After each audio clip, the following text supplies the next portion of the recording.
Okay, that wraps it from New York. Now we go north of the border. So I just found out we had a near disaster yesterday at the same time.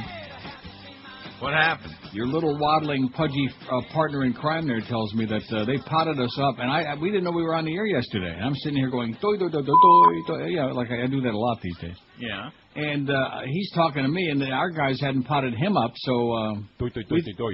Yeah, exactly. So he just bailed out. And we thought he bailed out 2 minutes early, and come to find out, he thought I was ignoring him, which I would have if I had known he was talking to me. But so luckily, nothing bad got on the air, because I could have been sitting here doing much worse than doi, doi, doi, doi, doi, like that. I do that all day. Doi, doi, doi, doi. Don't you? Yeah, I'm up here in New York because I'm about to be a grandfather. Yeah. Well, I hear you're doing a brisk business. Oh, I got something for you. You know what? I'm going to save this until the first Saturday in May for a mutual friend of ours. I'm going to play this. Don't tip him off on it. I'm going to surprise him with this. Alpha Muhammad, imploring Saud to keep those hands up, meaning specifically the left. How do you like that? Wow, Howard's doing boxing. He was great on boxing. Yeah, in fact, a lot of people say he made Muhammad Ali what he was, and a lot of people say it the other way around, is that Muhammad made him into a... I think it was mutual. Yeah. No, they were on ABC. Yeah. It was your buddy Larry King that was on Mutual. Uh-huh. That's quite a story about Ed Little and Larry King. With the albums?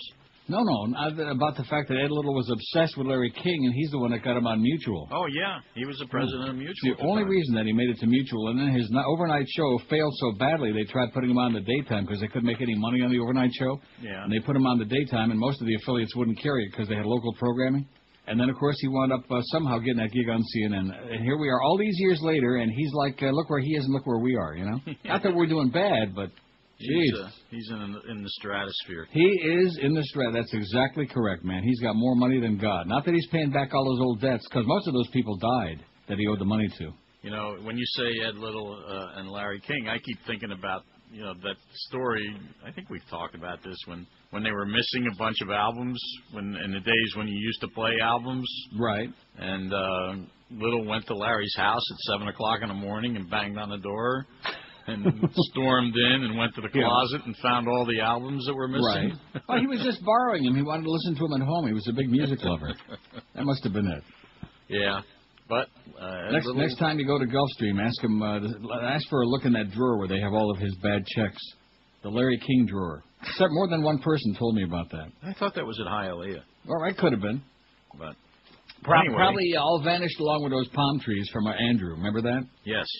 Pulled all those big royal palms right out of the ground. Well, that's scary. Now you look, at the end there, you looked over the wall in the back there, and you saw the railroad tracks in downtown Hialeah.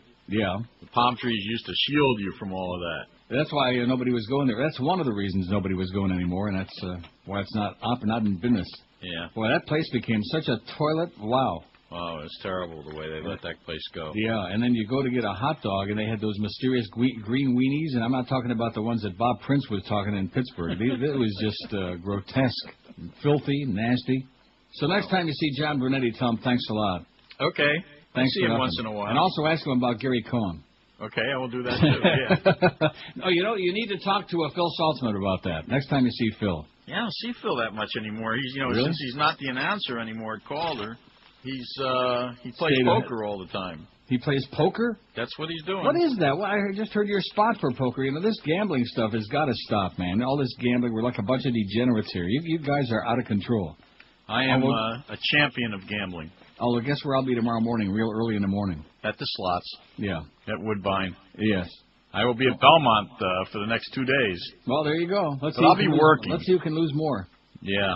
I think I got you beat. I don't like to do a lot of betting when I'm doing a telecast. Yeah. Because it does distract you, isn't it? Yeah. Sure. Well, you know what that's like race callers, you know? How would you like to be a race announcer, being the kind of gambler that you are anyway? And Ask Phil. Right. Yeah. But like Dave Johnson, for example. Dave is our friend, and he's a great race caller. And I don't think Dave gambled when he was doing those races up for television. Yeah. But Dave is a great handicapper. You say for television, but what about he still does races? He still does the thoroughbreds at the Meadowlands. Yeah, but I don't know if he bets or not. Get out of here! Come on. But Dave is a very good handicapper. Is he? Yeah. You never know by our Derby picks. Well, people have a tough time picking the Derby. Yeah. But they can still be good handicappers, and he's very good. In fact, I was at Ascot with him 3 or 4 years ago, and he was very good over there. You know the Jackie Lee story from Freehold, don't you? Or was it from Roosevelt? I don't remember whether it was Freehold or Roosevelt. You know that story? No. He's calling a race, and Hervé Fillon, one of the all-time great and went to jail drivers in the harness racing business, was good buddies with Jackie Lee, and he gave him a tip on a race, and after the race, he blew the race, to make a long story short, and Jack evidently made a big bet on the race, and after the race is over, as they crossed the line, Jack thought he had turned his mic off, and I don't recall exactly what he said, but he said, "Hervé, you effing son of a bitch," and the whole crowd there heard it, and that was the end of his race calling career. Well, I remember when Jimmy the Greek was on CBS doing horse racing, and they were doing a race, the Haskell, and Jimmy's mic was left open during the run Not of a good the move. race. And as they turned for home, you could hear Jimmy underneath the race call going, "Come on, one time for the Greek." Oh, boy. Well, we had a near experience like that yesterday, thanks to your waddler. Thanks to all of our people, but nevertheless, we survived. All I got there was doy, doy, doy, doy, doy, like that. Doy, doy, doy, doy, doy. Yeah, like that, and also like Doy, doy, like doy, that. doy. See, we got to make up for the fact they won't hear that today because we got Geldy on, and especially with the Panthers season starting in a few days on Wednesday. Yeah. Geldy could be hockey intensive. I'll tell you I'm in New York, as you know, and all they're talking about here is the Yankee-Red Sox series this weekend. Yeah.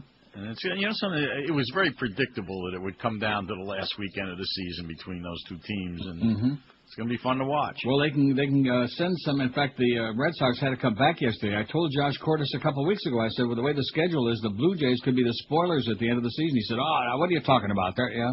And come to find out, they had a lot to do with it. Yeah, they and John Henry have something in common. And what's that? They both own the Red Sox. Oh. Good line. I thought you were going to say the cynosure of the gambling industry. No, that's what actually I stole that line from somebody who told me that's what Wayne and the Jets had in common. They both own the Dolphins. I see. Well, anyway, on that note, yes, give a big hello to Vinny Testy Birdie for us. I will do that. And wish him a happy 75th birthday for us. Have a great weekend. Now, let's see. Monday, you're in Charlotte. You think Vinny's old enough to work at our station? No, not yet. And he's not Jewish. Okay. Monday, you're in Charlotte. Yes. And then Tuesday, you'll be back. Tuesday. Oh, that's right. Tuesday's Rosh Hashanah. Yeah. So I see Joe Zagaki's on Tuesday. Yeah, he's not Jewish. Well, what's that all about? I'm working Tuesday, and Mo is penciled in here for Tuesday. What's that all about? I'm traveling. And Ed Kaplan's working Tuesday. Of course, that's after Sunday. I have to come back from Charlotte. Yeah. I'll be traveling. Well, okay. I've got to have take a good time. Few days off, too. I got a few Sure, left. no problem. No problem. That's what it's all about. See you Wednesday. Right. Okay. You have a good weekend. You too. It's Friday, you bastard. I'm dying over here. Goodbye, Maxwell Smart.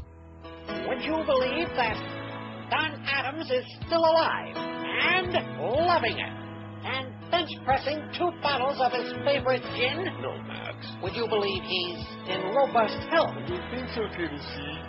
How about Inspector Gadget isn't feeling too well? I think I've got it, 99. It's the old dead comic who had a hit series with a bad hairpiece and a casket trick. Hello, I'm Bernie Topel, and I hope you're sleeping well with my bottle of Snore Ease. Shaka! Please. Yes, we don't hear. Hold it right there, Siegfried. Your evil plan for chaos to take over the White House will never work. Too late, Schmad. We already have Bush in there. Besides, you're dead. Oh, sorry about that. Speaking of compulsive gamblers, you see this Bill Bennett, this pious former education right-wing for our business secretary. Aborting every black baby would certainly reduce the crime rate, even though that would be reprehensible and morally wrong. And, of course, they're after his ass now. This is the same jackass that wrote the Book of Virtues, and then we found out he's a compulsive gambler and plunging his guts out in Vegas. Bill Bennett, another... Let me just tell you right now, right-wing equals hypocrite. All of them. Each and every one. Don't forget evil. Well, that goes with the territory. Okay, we're already getting a fax. See, we don't have a lot on the poll yet, and I didn't put it on there too early because it's a building poll today. Use your own imagination. Yeah, I agree with Michael Douglas, although he thinks he's a real sex bot. That's the thing that really I found amazing, just astonishing to me. And the fact that a few other people, about 6 or 7, bought into that. Don't you find it ridiculous? Yeah, no comment. I mean, the idea of Michael Douglas being a sex pot, he's about as sexy as a toad, as a bufo toad. Okay, the poll yesterday, we had a lot of 1,906 votes. If somebody told me 20 years ago that, fill in the blank, I never would have believed it. That the government would be stolen by neo-Nazis, 439. That gas would be $3 a gallon plus, 188. That George W. Bush would be president for 2 terms, 164. That water would be selling for like $1 a bottle, little bottle too, 136. The Terminator would be governor of California, 100. That radio music would suck this bad, 92. That freedom of speech would be dead, and it is, 76. That I'd be stuck in South Florida, 76. That was George's vote. He can't believe it. He looks around and says, I'm still here. Dang it. We'd all have cell phones, 73. We'd have the internet, 66. That Neil Rogers would still be on the radio, that old coot, 52. That the president would get impeached for getting a Hummer, 46. I didn't know he owned one. The Soviet Union would crumble, 45. The property value in South Florida would be so high, 40. That Fidel would still be in power, 39, although his good friend Elianito says he's a good bud. 60 Minutes this weekend will really frost all you old green tutulios and probably some of the younger ones, too. The Marlins would have 2 World Series championships, 38. That Rick Sanchez would still be on TV, 37. That O.J. would be a double murderer, 35. That there'd be 700 TV channels, 28. That I'd still be alive, 23. They hit him with 5 shots, and he's still alive. I just love the way he said that, don't you? Yep. He was good. Yes, he was.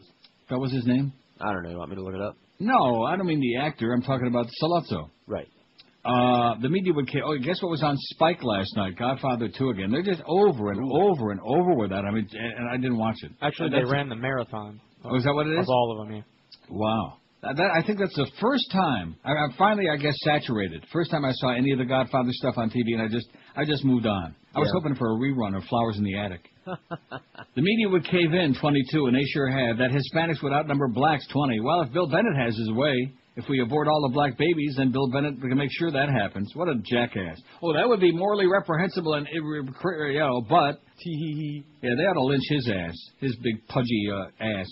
Florida would have a hockey team, 18, 2 no less. 1 real, 1 and 1. Well, the Panthers are going to be good this year. You mark my words. Mark it down. That the Dolphins would suck so bad, 12. That poker would be so popular, 11. People would be infatuated with reality TV, 7. That the Berlin Wall would come down, 6. That Florida would get slot machines, 5. Don't count your slots before they hatch. That most talk radio would be right-wing, 5. That people would still be glorifying Elvis, 5. And there'd be movies on DVD, 2. That was a good poll yesterday. Thanks, whoever sent that in. I see Sean is back to sending his polls. And a few other people. Thanks. Then we don't have to go back and resurrect those old ones again, although they've done okay, too. See what I'm saying? What are you saying? Well, that we need the poll material, man. Yeah, we need all the polls we can get. That's what you've always said. We only got 84 votes on this one because we don't have enough pairings on there yet. But we will once we get started here. There's no stopping it. 10:13 at 560 WQM. We got some bad news for you today. No Mo today at 2 o'clock. He's up in New York for the baby's bris. I mean, this guy is just, wow. He's up for the bris. And then we got Geldy on and play some more, which, like I said, it's fun. We got hockey season starting. That'll kill the audience. Mad Dog at Hooters Doral 4 to 7. The Marlins on deck at 7, and the Braves and the Marlins. Well, Eddie K. 10:30 tonight, right after the ball game. Now I know why it said the attendance for that Marlins 9-0 win over the Braves was 57,000. That was in Atlanta, right? Wasn't that their biggest attendance? It would have to be. Yeah. It sure as hell wasn't at the PP Park, I'll guarantee you that. And the Marlins didn't play last night. So the Marlins did not lose last night. Let's hear it, baby. Oh, just things are looking up. What? Nothing. 10:14 at 560 WQAM. No.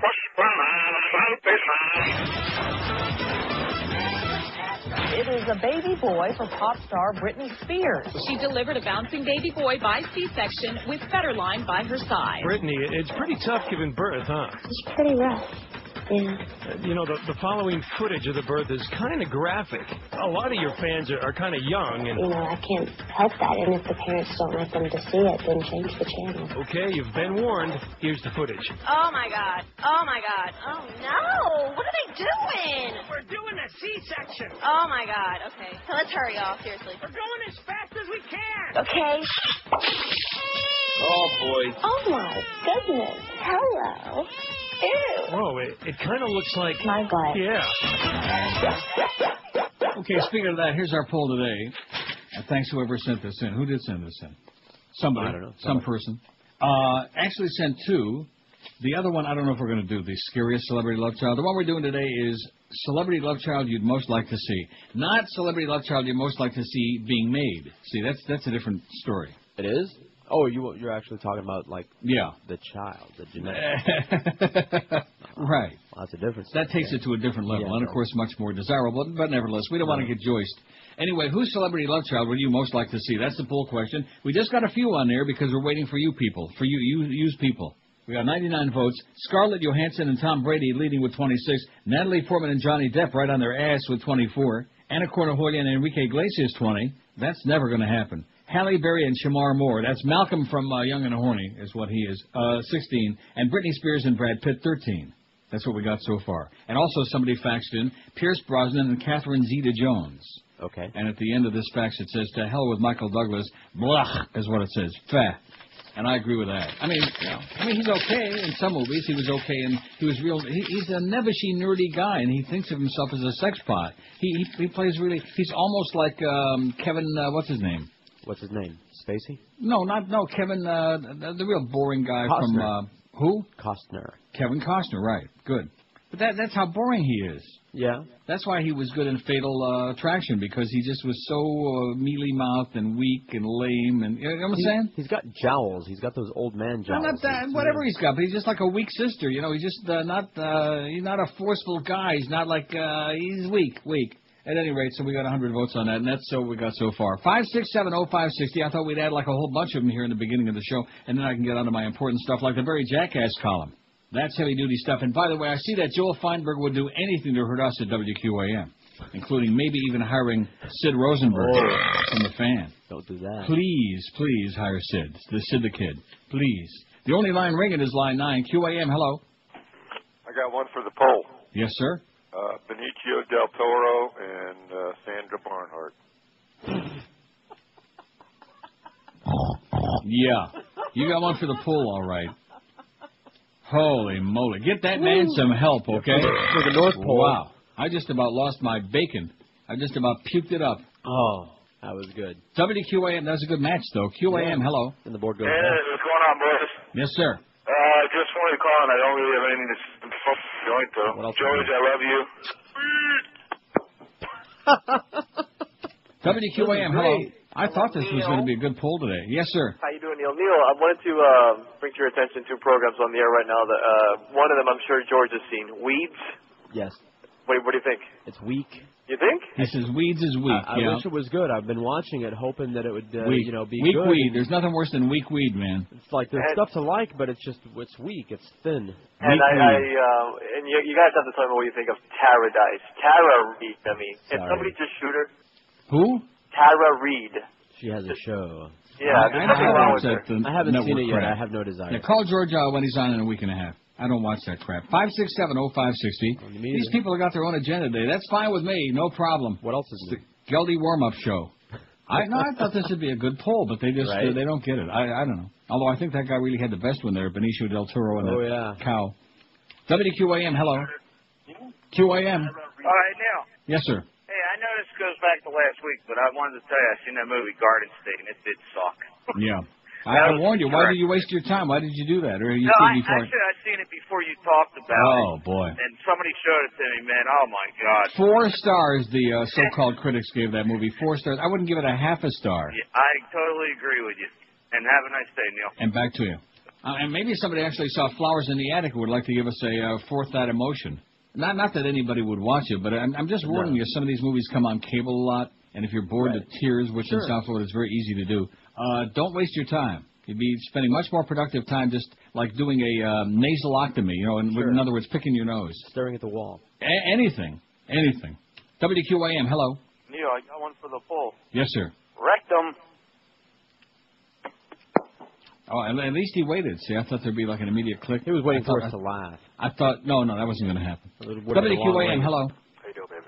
Yes, sir. Yes, sir. How you doing, baby? What is it? How you doing, baby? What's good? Okay, babe. How you doing, man? What do you got? That's it.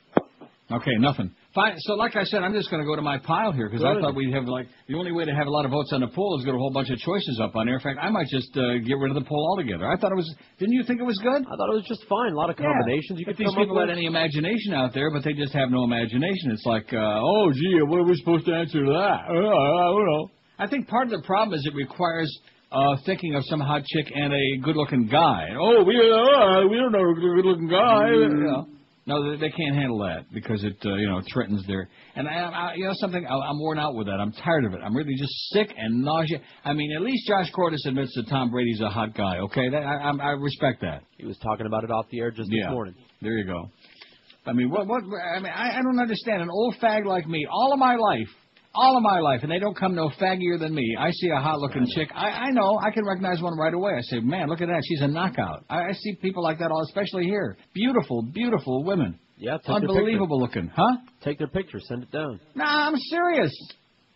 I've told you this before. It's like if you put a nice juicy steak, a nice ribeye steak on a plate, and it's sizzling like from Ruth Chris, and you look at it and say, man, what a nice piece of meat. You know what I'm saying? You see where this is going? No. Or if you took a big one of those floating turds from the water in New Orleans there and put it on a plate, you'd be running. You can see it. It's not rocket science, but these guys are so, oh, gee, I don't know any good-looking guy. Bull crap. Okay, I'm tired of that. It's so sad.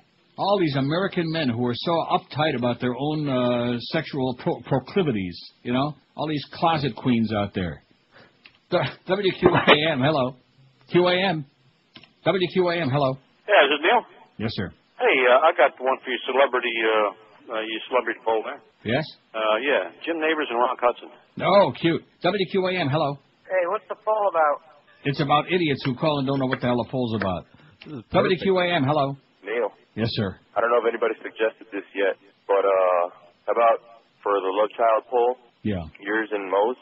Yeah, mine and Mo's. That would be a beautiful child. You might go to the bris. WQAM, hello. Uncle Neil. Yes, sir. George Bush and Condoleezza Rice. I love that, yeah. WQAM, hello. Neil, how you doing? Good. I got one for you. How about Condoleezza and the Bushmeister? Uh-huh. Sounds like we got an echo in here, doesn't it? Wow. WQAM, hello. Good morning to you, sir. Buenos dias. I'm 100% straight guy, and Tom Brady is a handsome-looking man. Everybody knows there you go. I mean, is there any doubt about it? So he's a good-looking guy. That doesn't. You don't have to get nervous about it. Hey, I got to give it to him. But hey, Michael Douglas wasn't always weak. Did you see the movie Falling Down? No. He was a frustrated man that was on a rampage on that movie. Well, it's about time he got some of his pent-up energy out. He's just weak to me. He just seems so, I don't know, ineffectual. Right. I'm sorry, I tuned in late. What is the poll today, actually? Poll is, whose celebrity love child would you most like to see? We got Natalie Portman and Johnny Depp, Scarlett Johansson, Tom Brady, Anna Kournikova and Enrique. We got Halle Berry and Shamar Moore. We got Britney Spears and Brad Pitt, and Catherine Zeta-Jones and Pierce Brosnan. That should give you the drift of where it's going. And these guys, they can't handle it. It's too threatening. I would definitely go Portman and Depp. That's a good choice. It's a good matchup. Okay, thanks, Pally. Have a good one. There's a heterosexual guy that says, I'm going to Schmidt-can this poll. It's just pointless, Or I'm just going to leave it the way it is. Because these people are about as much fun as taking a rusty nail and sticking it in your ear, deep inside your ear, all the way like to the middle of where your brain used to be, Yeah. Well, what about Jim Nabors and Rock Hudson? And what about you and Mo? Ought to be thankful I'm not faxing you some of the suggestions from the fax machine. Well, read me one. Hit me with one. Bill Kamal and Ellen DeGeneres. There you go. See, everything is a fag thing. It's a fag thing, okay? Like I said, all you fairies out there, who are you kidding? I'm a homo? This is Neil Rogers. You fairy. This is 560 QAM. They put the lemon in the Pepsi and they took it back out. They put the lemon in the Pepsi, but it's not there anymore. They put the lemon in the Pepsi and they took it back out. They put the lemon in the Pepsi and betrayed me when they took it out. I said, Mommy, I don't like it with the lime. I said, Mommy, I feel a lot less like a woman. Mommy, yeah, I haven't felt this sad, Mommy, since they discontinued Tab. They put the lemon in the Pepsi and they took it all away. They put the lime in the Pepsi, but it doesn't taste the same. I used to drink lemon Pepsi with my thing between my legs, and I would hobble in my heel and twinkle down and I would rain. Mommy!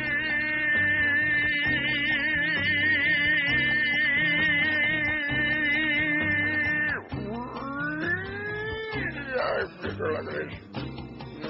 Maybe Dr. Pepper would be better. Mommy. Dr. Pepper, that I'd be a pepper too. Doctor, busy shoot to get me dizzy. Mommy, Doctor, I cannot find a Abu Ghraib. Sometimes I wish I was straight. They put the lemon in the Pepsi, but they took it all away. 27 to 11 at 560 WQ. I'm going to change the pool. How do you like that? Okay. I am. In fact, I just tried to fax it, but I think I got my fax machine all screwed up, my new one. Maybe I'll just do it on the air. Maybe you write it down and you fax it, Derek. How's that? Okay. Who is the most humorless tight ass? It's one of Sean's polls off his, Okay. And here's the final result of the other one, 143 votes, and obviously they're just not going with it. Whose celebrity love child would you like most to see? 143 votes. Natalie Portman and Johnny Depp, 37. Scarlett Johansson and Tom Brady, 36. Anna Kournikova and Enrique Iglesias has got... About 30, man. Halle Berry and Shamar Moore, 19. Britney Spears and Brad Pitt, 16. And Catherine Zeta-Jones and Pierce Brosnan, 5. That's it. That's as far as they can go with that. So anyway, who is the most humorless tight ass? Maybe Eric is listening right now. I would assume he is, right? While he's eating bologna sandwiches. Huh? I already gave it to him. Gave it to him what? I gave it to him. And the poll, too. Well, here's the list we got so far. Christopher Hitchens. Osama Yamama bin Laden. Am I going too fast on these? It's all right. I got the original. How did you get the original? From Sean. That's right. You got the original from Sean. Right. And you got to add Mo Howard David. So we got Christopher Hitchens, Osama bin Laden, Barry Bonds, Dick Cheney, and Mo Howard David. And then we can add to that. So we'll get the new poll up there, and when's the last time we had to do that, where we Schmidt canned the poll early in the show? Not a long time. Long time ago, but that's just it. You can smell it. Oh man, what a rancid smell! Smells like New Orleans. So let me ask you something at the risk of sounding ignorant. Who the hell is Christopher Hitchens? He's another one of these right-wing Brits. He's the one that debated George, what's his name? George Galloway. Galloway. Oh, on Galloway Road on C-SPAN last week. I'm surprised you asked me that because I just got through telling you that the other day. Christopher Hitchens, he's another one of these uptight, right-wing, real. He's like that Tony Blankley that's on that. I remember you telling me about him debating some. I just didn't commit his name to memory. Yeah. The show with John McLaughlin? Bye-bye. Tony Blankley, that big, fat, right-wing Brit. Why is it that most of the Brits that they have on American media that they use are the right-wingers? I just don't get that. Oh, geez, that's a coincidence. What do you mean by that? Our media only uses right-wing Brits. Oh, that's true. They only use right-wing for the most part. Oh, speaking of right-wing. We will have more from there. President Bush will also be speaking. All that is just ahead. There's Hermann Goering Rumsfeld talking a lot of crap. So Barry Jackass writes this morning, let's get to the important stuff, okay, because these people obviously are way off their feed. I mean, way, way off their feed. Barry Jackass writes, Panthers voices to make debut. There's been more turnover in the local broadcast booth than ever during the past year, and that continues Wednesday when the Panthers unveil new play-by-play voices on Fox and QAM, Dave Strader and Steve Goldstein. Since 2004, each of the South Florida market's 4 pro teams has had at least 2 on-air changes, writes little Barry. Good column last week, Barry. Very weak today. Very namby-pamby, kind of like Michael Douglas, very weak, very ineffectual week. Not only have the market's game broadcast lost some of the best talent we've ever had here, such as Dave O'Brien and Jim Mandich, but there also are fewer play-by-play announcers in the market with deep dulcet-toned voices than any time in the past decade. Fewer play-by-play announcers in the market with deep dulcet-toned voices than at any time in the past decade. Quality of voice was a strength for former Dolphins play-by-play man Mo Howard David, ex-Marlins announcer Boog Shambi, and former Panthers voices Jeff Rimmer and Jiggs McDonald, the old hack Jiggs. Some of the new voices lack commanding deliveries, and that tends to affect the perception of their work. Marlins, listen to this. Some of the new voices lack commanding deliveries. This is as close as Barry can go to taking a shot, saying these guys really suck. Marlins announcer Rich Waltz and Roxy Bernstein are competent, but don't have the distinct voice of God pipes, which Joe Buck and some others have. You think Joe Buck has got the voice of God, Josh? Got a good voice. No, he's got a really good voice, but the voice of God, like Mel Allen, like a deep, authoritative voice like that, I don't think so. In addition to which, Barry doesn't understand, having been, sleeping with Mommy for 30 years now and the whole deal. He just doesn't get it. Oh, I think that thing is going to try the fax again. New Dolphins radio announcer Jimmy Syphilis has a pleasant voice, but seems to strain it on big plays. You fairy. He gets a little overexcited. Well, is that thing going to go through? I mean, isn't that fax? I'm breaking in a new fax all-in-one machine back there. It's just a carbon copy of the old one. I hear it ringing. There you go. It's going through your fax there, Eric. You've already got it, but it's just comforting to know that the thing works.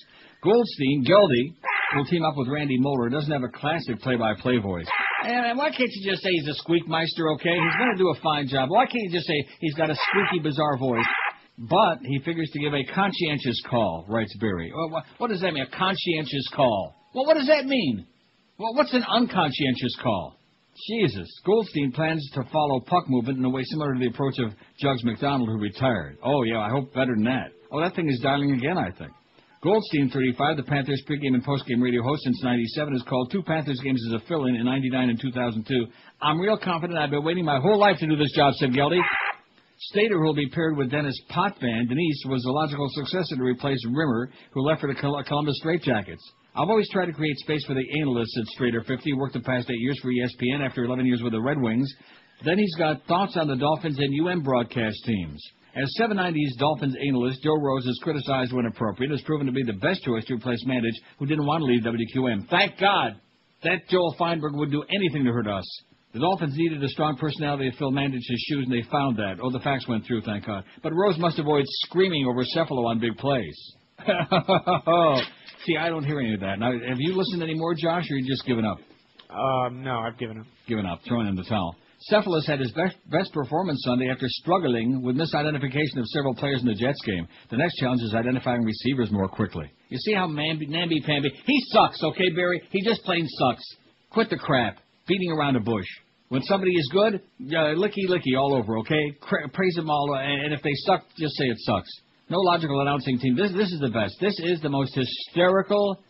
I just can't believe it. It's just unbelievable that he's writing this in what is supposedly a real newspaper, the Herald. No local announcing team is consistently sharper or more prepared than WQM's combo of Joe Zagacki and Don Bailey Jr. on UM games. Zagacki identifies all key particulars after plays quickly and concisely.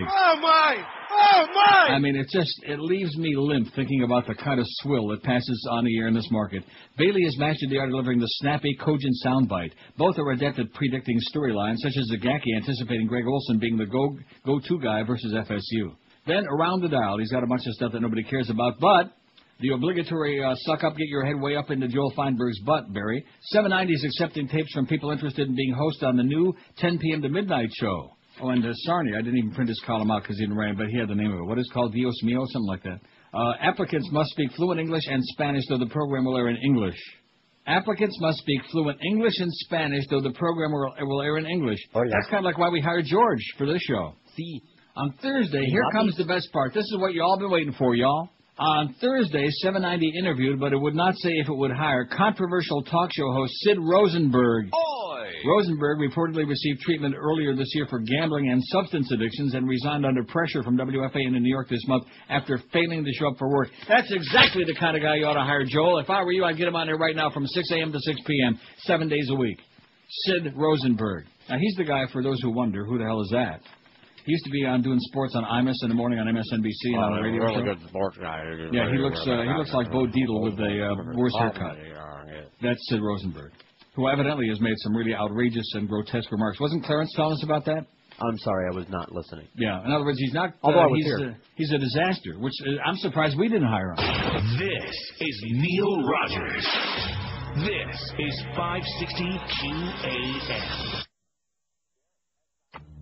And now, another tale from the cell phone of Dick Cheney. Today, Dick dials celebrity biographer Kitty Kelly.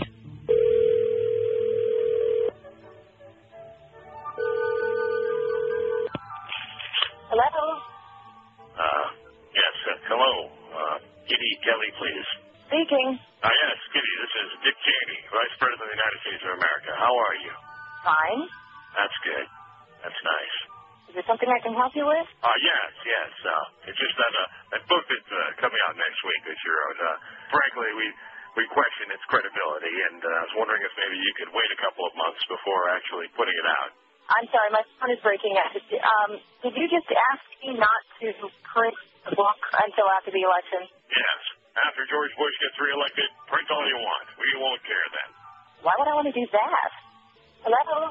Money grubbing. What? Liar. Oh, my. If your book's released, the terrorists win. Huh? You're messing with the President of the United States of America. Okay, I'm hanging up now. We know where you live, you dumb bitch. Okay. That's right. We'll get your little dog Toto, too. Bye-bye. What's wrong with you?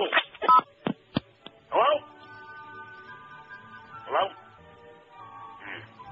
This has been another tale from the cell phone of Dick Cheney. Oh, speaking of Dick, General Dick Myers is retiring. How do you like that? He probably can't handle the embarrassment anymore, all the lies that he has to keep telling Richard Myers. Right, don't blame him. 38 quick votes. You left Barry Bonds off the poll. I bet we'll have to leave it up to Josh to add it, and he's not going to be too happy about that because that's his hero is Barry Bonds. Do it. The most humorless tight ass of all, Dick Cheney, 17, Mo Howard David at 8, Osama Bin Laden, 5, Christopher Hitchens, 5, and Barbara Bush, 3. Where did she come from? But that's a good, oh, yeah. We got a bunch I thought she had a good sense of humor. Yeah, she's a riot. She's a real laugh riot. She's a real caution.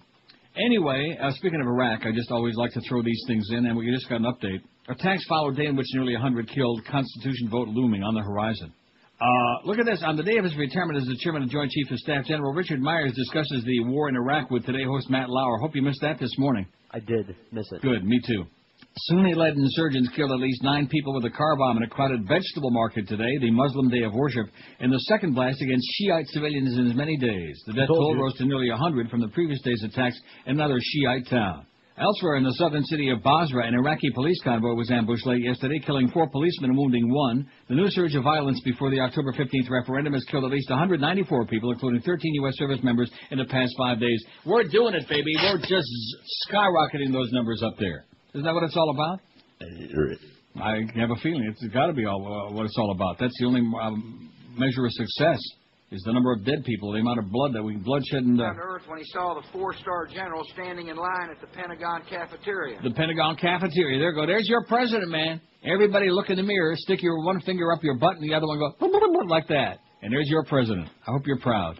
WQAM, hello. I got one for the poll. Yes, sir? Louis Farrakhan. Louis Farrakhan, not a great sense of humor, not a funny guy. Okay, sir, thank you. Don't you think so? Louis Farrakhan, right on the eve of Jew New Year. I don't know. Too. He did that joke that we play all the time. Well, that is true. I never thought about that, but that's, I know. You know. Huh? I might just have to play that if I could find the damn thing, although I think we probably spelled his name wrong. Probably, on purpose. What is that under? Farrakhan. Yeah, but like I said, I think it might just possibly be spelled wrong. Spelled like it sounds, man. F-A-R-A. Oh, I see. Today I'd like to read a letter that I'm writing to all white people today in the spirit of unity and understanding. Dear white folk, couple of things you ought to know. When I'm born, I'm black. When I grow up, I'm black. When I get sick, I'm black. When I go out in the sun, I'm black. When I go out in the cold, I'm black. When I get scared, I'm black. And when I die, I'm still black. But you, my white man, when you're born, you are pink. When you grow up, you are white. When you get sick, you are green. When you go out in the sun, you go red. And when you get cold, you turn blue. When you get scared, you turn yellow. And the happiest time of my life is when white people die, you turn purple. And you got the damn nerve to call me colored. Yeah, a real laugh riot. Anyway, this fax you just sent me, this is enough to make me just give up. He's knocking the audience. People, he or she, whoever sent this, I'm assuming a he. People have no imagination, but best love kids would result from the fun. And then it's got a bunch of things that are supposed to be funny, and they're about as funny as like a massive coronary, you know. I've thrown away like 10 like that one. That was just the best example. Leave the comedy to me, okay? I'm Mr. Laugh Ride, okay? I'm Mr. Yuck, yuck, yuck. Leave it to me, because you folks ain't funny. Believe you me. I've heard your calls for a zillion years. You ain't funny. And your faxes, whoa. If you think the calls are funny, just wait till you read them faxes. Hey, yo, which piece of copy did I just fax you? Because they just gave me a bunch at the same time. Dial a Mattress, which you already faxed me before. Okay. But that's okay. It's always good to have a spare. All right.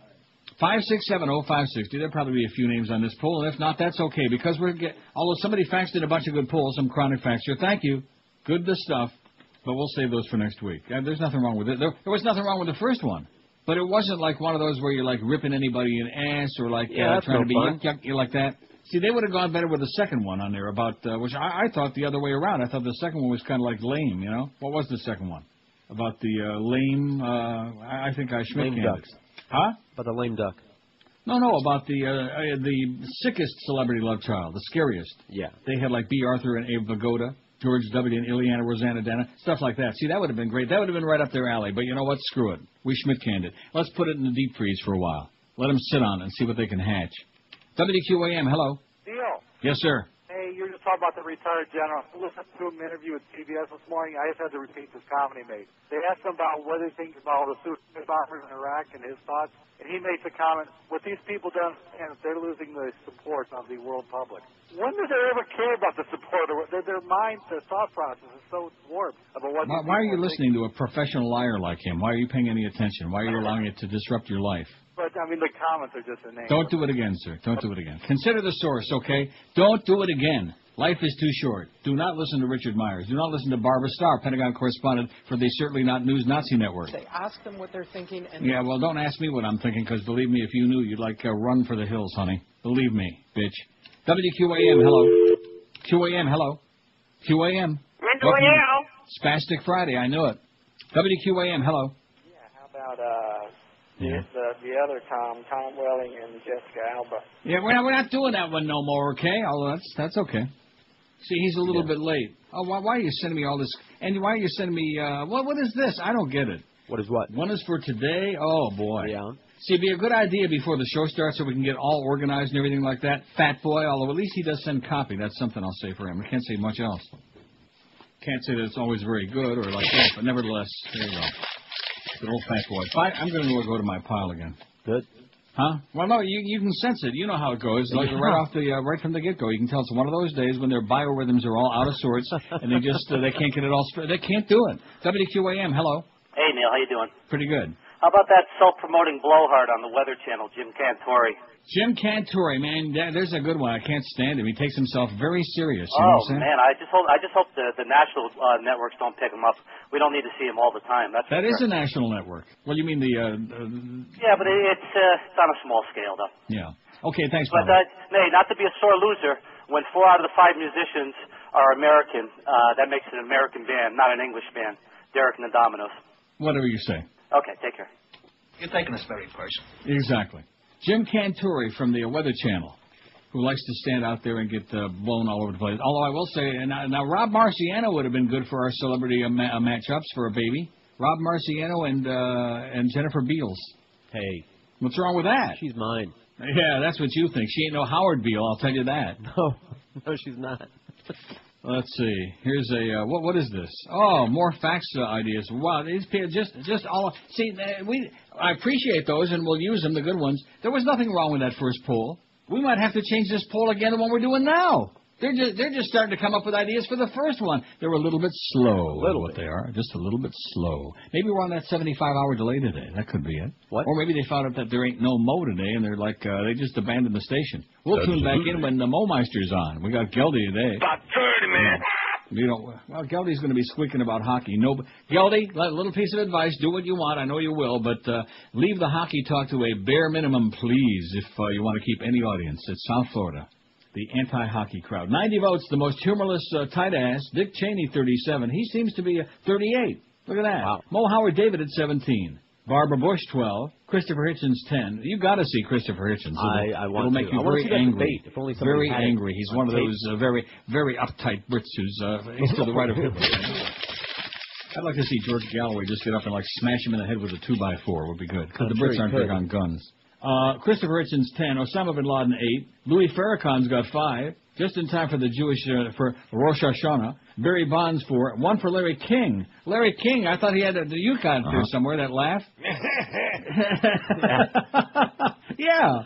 Bill Fist has got one, and Jim Cantore, the Weather Channel dude, he's got the big O so far. This is Neil Rogers. Rock solid. This is 560 QAM. Full of blows, and so do the Bills. Oh! I'm predicting a big Dolphin win Sunday, 3-1, baby. The Bills blow. Make no mistake. Little ditty about Tom and Katie, two celebrities stalked by the paparazzi. Katie gonna be, Mrs. Cruz. Tom criticized Brooke Shields' postpartum blues. The thing that I'm saying about Brooke is that there's misinformation, okay? And she doesn't understand the history of psychiatry. She doesn't understand in the same way that you don't understand it. Katie just converted to Scientology. Now she'll be in that same church as Big Fat Kirstie Alley.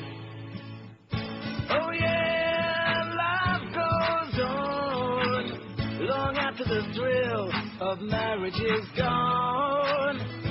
Oh yeah, they say life goes on. The world's getting pretty sick now of Katie and Tom. Oh, speaking of Kirstie Alley, have you seen her latest spots for whatever that Jenny Craig? Actually, yeah, I have seen those. Where she's wearing that dress that's about 6 sizes too small? Right. And she's bouncing up and down on the ball with that little kid bouncing. Yeah, you seen that? Yeah. I mean, if that isn't the most ridiculous, outrageous, she's still a fat cow. Right. And I didn't know she was a Scientologist, is she? Of course she is, yeah. Well, why do you say of course? Is she like everybody a dyke or something like that? Not that I know of. Kirstie Alley is a Scientologist? Sure, oh yeah. Just one more reason to hate her like poison. Let's see, Ann Rancid Body Part Coder says some facts. So we can't say the body part rhymes with catch. Right. Most humorless tight ass could be Charlton Heston. There is an excellent one, okay, right there, from my cold dead hands. You son of a bitch. Yeah. Oh, brother. Everybody watched Bowling for Columbine 100 times this weekend. That is just so perfect. Chuck Heston. Talk about somebody who takes himself too seriously. When you play Moses and Abraham and all those others all too many times, and Solomon. Right, and a guy named That's Herb. what happens. You start taking yourself real serious. 567-0560, pound 560 on the Verizon and Singular Wireless line. This poll's starting to, build out a little bit. We apologize profusely for putting one on there that challenged your... For example, I thought that this other one, this chronic factor, and again, we appreciate these, even if they suck. But I'm looking at some of these, and they're not... who's the best-looking celebrity, man or woman from the neck up? A woman we'd have to put on there. Right. There are no good-looking guys, let's face it. No, they're guys. It's just no, that's right. It's just something I made up. Theft. Right. Unclean. Sure. So we can do that. Who's the best-looking celebrity woman from the neck up? And some of these are okay. Best South Florida barbecue joint. How many barbecue joints are there in South Florida? About 30, man. You got Sonny's, and you got what's that other one that was on our poll the other day? Shivers, Shorties. Yeah, you got Smoky about Bones. 3 or 4. What is it? Right. Smoky Bones. Oh, Smoky Bones, man. Smoky Bones. Reminds me of Smokey Robinson. Let's play some more of that music. No. Not. Right oh, up. boy, that killed the show yesterday when I got to that thing about Heard It Through the Grapevine. Again, that's just like that first poll we did today, boy. One thing, here's a lesson for all you punks that want to be on a radio in South Florida, assuming that radio is still in business in about 10 years, which I doubt. But don't expect the South Florida audience to respond to anything that makes sense. They'll respond to crap. That's why I've done so well all these years. Anything that makes sense, they won't respond to it. You would think like living and breathing people would. But then look around, remember where you are, and then say, oh, like that. And then all of a sudden you get tremendous response. Just keep doing that. Like that. Right? I've been doing it for almost 30 years now, for Christ's sake. Works like magic. Oh, speaking of magic, is Bob Hamilton dead yet? No. WQAM, hello. Hi. Yes, sir. Could I speak to Neil? Speaking. Oh, hi, Neil. Yep. Kirstie Alley? Yes. She doesn't understand the history of Jenny Craig. Yeah. Get it? No. I don't get it. What does that mean? Tom Cruise was saying that to Matt Lauer. You don't understand the history of psychiatry. It was a very, very bad joke. Attempt at a joke. That guy will be dead soon. He sounded like Oh, good. WQAM, hello. QAM. That guy, too. WQAM, hello. Hey, Neil. Yes, that sir. was for the poll. Yeah. Sean Penn. Yeah. Very, very good choice. That's the epitome of what we're talking about. Jerk. He makes Dick Cheney seem like a comedy guy. Yeah, you got that right. All right, Neil, that's all I got. Thanks a lot. That's good enough. Sean Penn. Good actor. Not that we don't like Humorless, Sean Penn's acting. Some of his movies are fine. Right. There's some good work, but he takes himself very seriously. And the worst part of it, I got another one for you. Bono. Yeah. Oh, boy. Along the same vein, man. Bono. Along the same lines. Bono giving our Prime Minister Paul Martin a bunch of crap. Well, you're always promising that you're going to give all this aid to these starving people over there in Africa, but you never give enough. You always, no matter how much it is, it's never enough for me. And, Paul, you better get with it or we're going to, blow up Canada. I hate Off the yours, Irish. Bono, and your music sucks, by the way, okay? You too, Brute, you idiot. Oh, brother, he makes my blood boil. People who take themselves too serious. I guess that's the same thing as humorless, right? Right. That's it. When you kill that, kill it. I don't want to hear no you too. I said something about music, and the noise that they make is not music. I'd rather hear rap music. I'd rather hear 50 Cent. I'd rather hear Eminem. I'd rather hear any kind of swill, anything, than to hear that. I'd rather hear 2-pack and 6-pack and case and a half. What is that? 50 Cent? Oh, like I said, I don't want to hear no 50 Cent. I'd rather hear more like... About 30, man. 30 Cent, I like that. WQAM, hello. Oh, Jack. Yeah. WQAM, hello. Hey, Neil, I got one for the poll. Yes, sir. How about Imus? Oh. Hi. Oh. I'll be at the game Saturday. I'll be at the game. Oh, God. Okay. I can't get rid of it, too. I keep hitting it, trying to... There it goes. That was good. Who was it? Oh, Don Imus. Yeah. Take it very seriously. Are you ready to mumble? You ready to mumble, Don, or what? 100 years ago, I had. Oh, speaking of people who are like real serious problem children, former baseball star Darryl Strawberry was charged with filing a false police report after making up a story alleging that his SUV had been stolen. Delray Beach police said he probably heard Norma Kent call the show last week and figured like a copycat phone call, you know. Copycat stolen SUV. Strawberry reported his rented Nissan Murano stolen September 17, saying it disappeared from outside a gas station while it was inside buying cigarettes. He was buying a few faggots. But investigators who watched the gas station surveillance video saw him drive off in a different car than the one he reported stolen, police spokesman Jeff Messer said. Another mess for Darryl. Darryl. An anonymous caller later told police that Strawberry's SUV was behind a sports bar in Lake Worth, about 15 miles away. Police found the SUV there with no damage, with Strawberry's wallet inside, Messer said.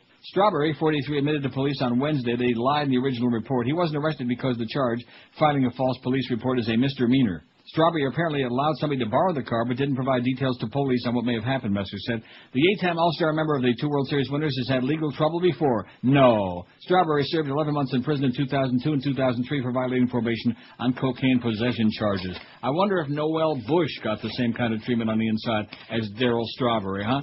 She probably got treated with velvet gloves, you know? Your fat-ass governor's dysfunctional family, they're a bunch of sleaze bags, okay? This real good Farbissen Goy who's always pontificating, and we got to have faith-based this and faith-based prisons and faith-based lies and faith-based whatever. Maybe if we just had some faith-based slot machines, we might get him. You think?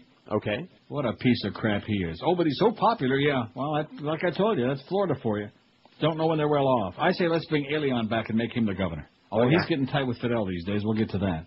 152 votes. We got more votes on this poll in about a half an hour than we had in the whole, see what I'm saying? 167. They hated that other poll because it made all those guys out there feel, ooh, unclean, you know, like, that's it.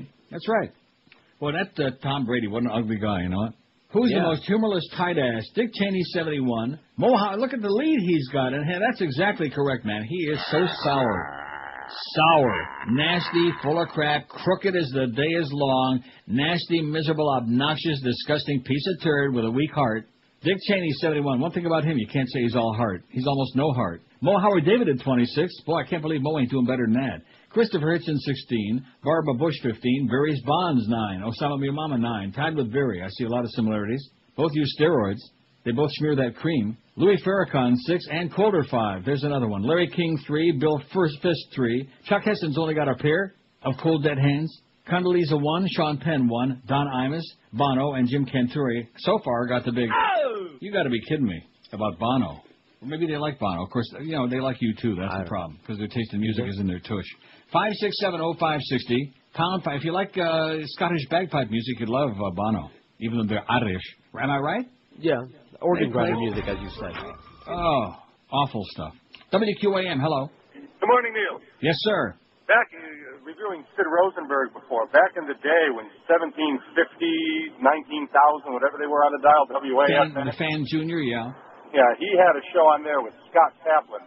Are you kidding me? Yeah, he was on there for a while. Well, I guess he was on there until they pretty much went off the air. I was shocked when they went off the air, and he announced that he and Scott were going up to New York to work for WFAN in New York. The show down here was horrible. What it was up there. Now, he had, as you read, he had a gambling and a substance abuse addiction. So what does he do? He goes on a weekend trip to Atlantic City. Oh, good choice. To promote an event, and the guys at WFAN in New York were begging him, don't go on this trip, don't go on this trip. He didn't show up at work Monday. They've given him a million chances, and he's out the door. So $7.90 to bring him back. He sounds perfect for Joel Feinberg, man. It sounds like a match made in purgatory. That's just, I mean, that station is so horrible with Levitard, and it's like giggle fest all afternoon. You can't really listen to it. Between Levitard and Stu Goss, we just sit there and have Greg Cody calling up on the air singing stupid songs. Excellent. And it's like a Sissy Boy pajama party is basically what it is. Beauty. I love it. Perfect for Joel Feinberg. Thanks, Pally. And don't forget, we'll do anything to hurt them. Even pick on Sid Bernstein, or whatever his name is. What's his name? Who? Some bald-headed Jew guy from the Amish show. They all look the same to me. Come on, you better get with it. You better, Sid Rosenberg, for Christ's sakes, you better get on top of these things, mister. No. You better start getting a little more sports intensive, or you're going to be falling out with Clarence and Duff. Yeah, do I get at least to with Clarence, sports? anyway. I'll be the women's volleyball expert. Duff don't really care about sports. He just likes getting in the locker room after the games. 177 votes so far is what we got in this second poll, and we apologize for that first one. We apologize profusely. We'll never, ever do it again until I feel like it. Maybe Monday. The most... No, I'm serious. I thought that poll was cute. I thought it was, it created visions of something interesting. You don't think so? Visions of what? What about Josh? What do you think of the first poll? It, it had something. Yeah, it had possibilities, okay? It could have gone somewhere, and it did, right in the old can. WQAM, hello. I want to be on show. WQAM, hello. Hey, Neil, how's it going? Okay, sir. Just wanted to share some of the recent news. You know, all the charges against Abramoff and the other Republican lobbyists and their fake Sun Cruise deal. I don't know if you saw in the paper that those guys that went after Boulos, or whatever his name was, Mr. Gus. Yeah. Mr. Sun Cruise, that those guys performed catering services for Kadan and Abramoff. And they said, well, we didn't know that those guys were affiliated with the mob. We thought they were culinary school graduates. Right. Yeah, I got Paul Krugman's column today, which I'm going to read a little later on, talks about that at length. Yeah, it's just, I mean, it's like there used to be all that sphere of mafia influence around Kennedy, and the Republicans way back when used to make a big deal about it. But these guys seem to be very well connected, and they're DeLay's buddy, and they do all this deal with I love their, these Christians. They have these guys that are lobbyists on behalf of Indian casinos and buying up gambling boats. But hey, well, don't forget about the Vatican banking scandal, by the way, all those good Christians, and about the fact that almost all of the mafia henchmen get a good burial in the Catholic Church. Don't forget about that. One other point. Because they gave it the office, yes. One other point about the New Orleans blame game.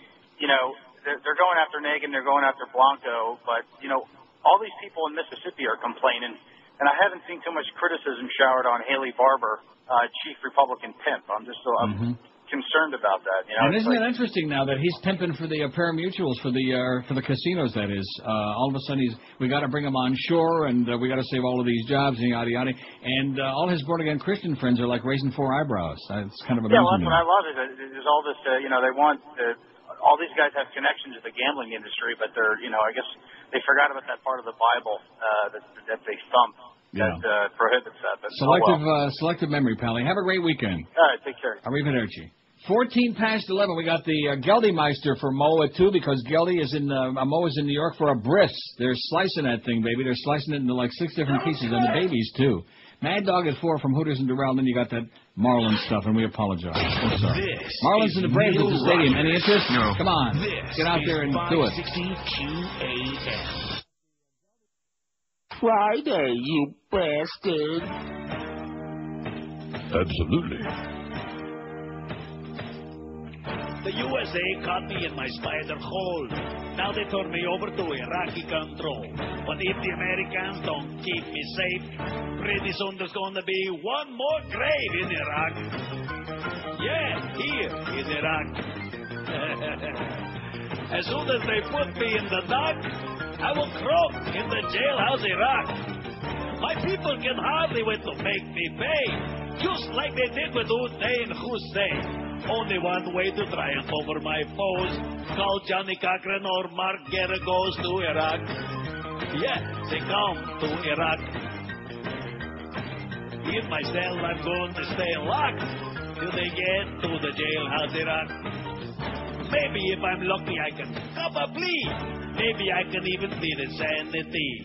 I must have been crazy to get into this war. It's like trying to steal donut from Michael Moore. Iraq. Yeah, here in Iraq. My head will soon be on the block, and I will die in the jailhouse Iraq.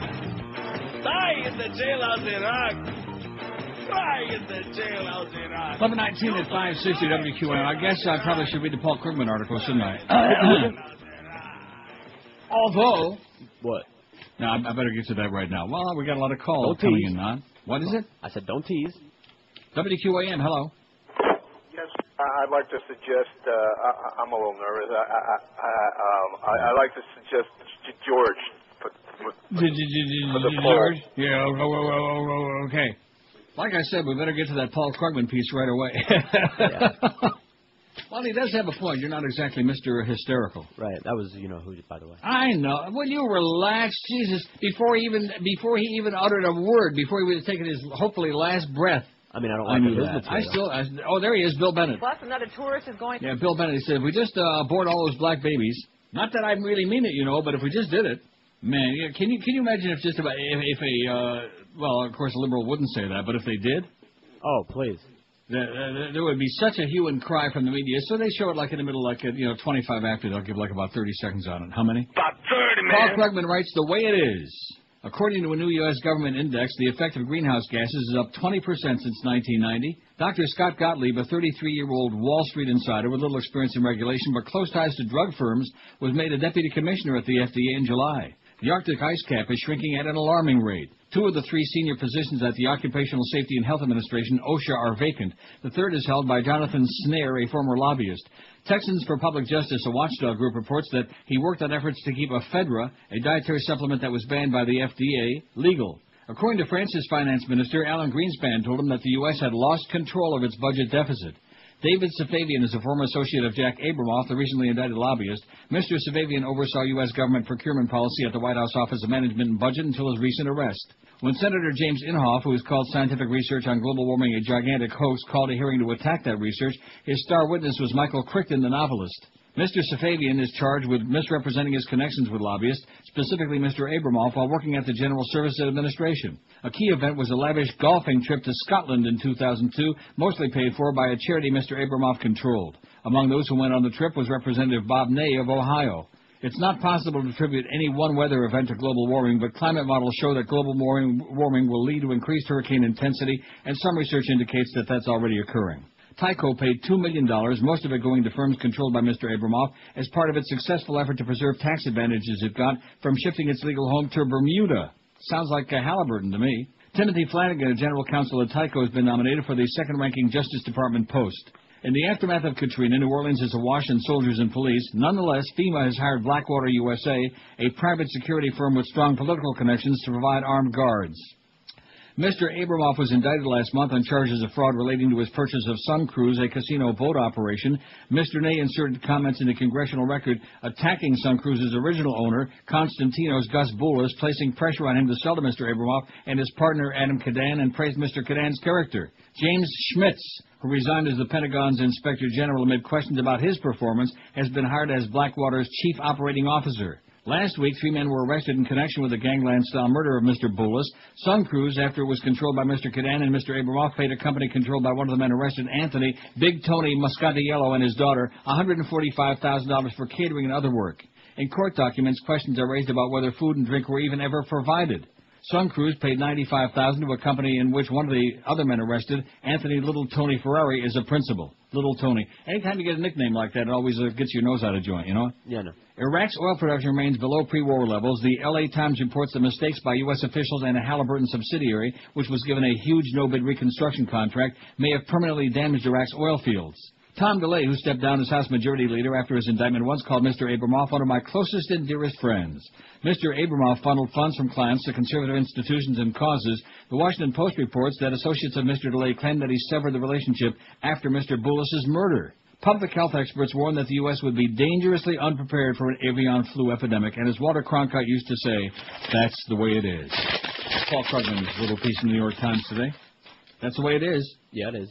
The most humorless tight ass of all. We've got 235 votes already. How do you like that? We should have started with this right off the get-go, shouldn't we? Instead of the idiotic poll you came up with. Dick Cheney, 92. He's off and running, man. He is off to the races. Don't run too fast, Dick. Got that bad ticker, you know. Mo Howard David at 35. He's out to doing a brisk business in New York again. Another day off. Barbara Bush, 22. Christopher Hitchens, 17. Ann Coulter and Osama Bin Laden, 13. Oh, brother. What a match that is.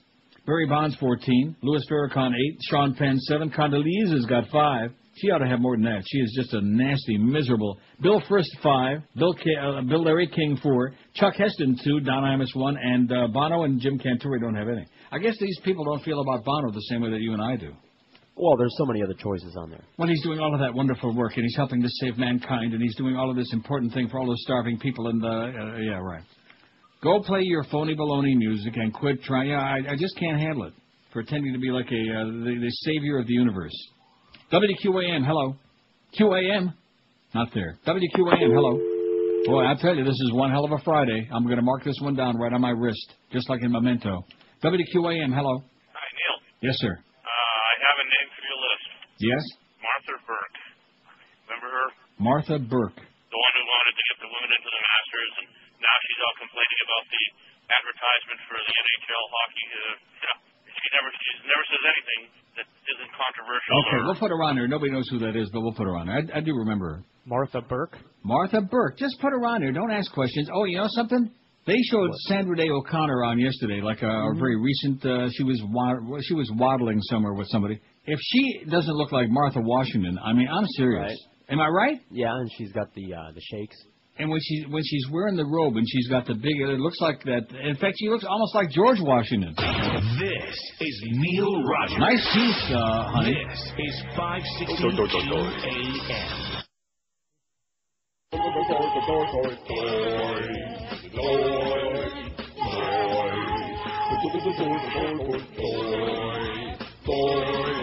I can't get over what that Huey said today. He's got a lot of noise to talk about me that way. I don't give a crap what that Berry has to say. If he wants to smoke pink cigars, then let him. Why, I'll have you know, I know what I'm talking about. Every morning at the condo, I take the elevator down, and on my way to the car, when I pull my folding basket out, I grab a free condo paper. The toys are back in town. Toys are back in town. The toys are back in town. The toys are back in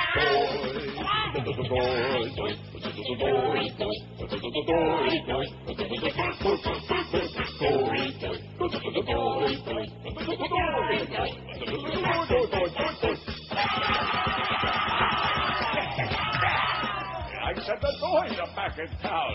Why, you little... I'm the god of all you sport old fools. I know everything that's going on in Baton Rouge. Why, I even know all the new Mahjong rules. I'm hip to the jive, Daddy-O. Too bad they're going back today. It's the better show when I take your place. I know I ain't no Ed Hoyle-hee, but when they drop, my voice will change. You little smoothie.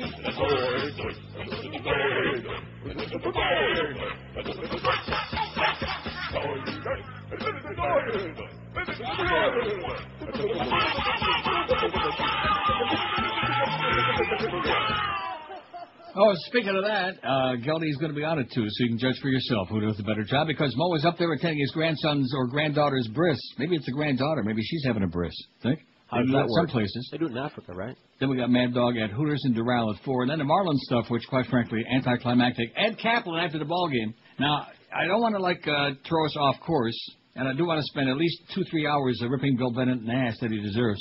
But you brought up something, since you're always coming between me and my friends. First it was me and Mo that you pissed off before I even met him. And Rimmer. About the bad wig and the checkered pants. And then Rimmer about being a cheapskate, which I can't believe you saying that. and being with those horrible hockey shows. Right. And now it's the crossover with Hank at 10. Now, I don't want to remove, because we have done that poll before, way back when Hank and I started doing that. Uh-huh. But George told me the other day before the show that everybody in the building is like scratching their head and wondering, what is that all about? And that really sucks. And that's just, why do they do that? It's just, what is it? Isn't that pretty much what you said? To that effect. Oh, come on now. I said to that effect. That's what Josh said. He said, why do you waste your time with that crap, talking about the racetrack and all this old... why don't you just call Hank on the phone and reminisce about old times? He kind of naps out like I do. Do you?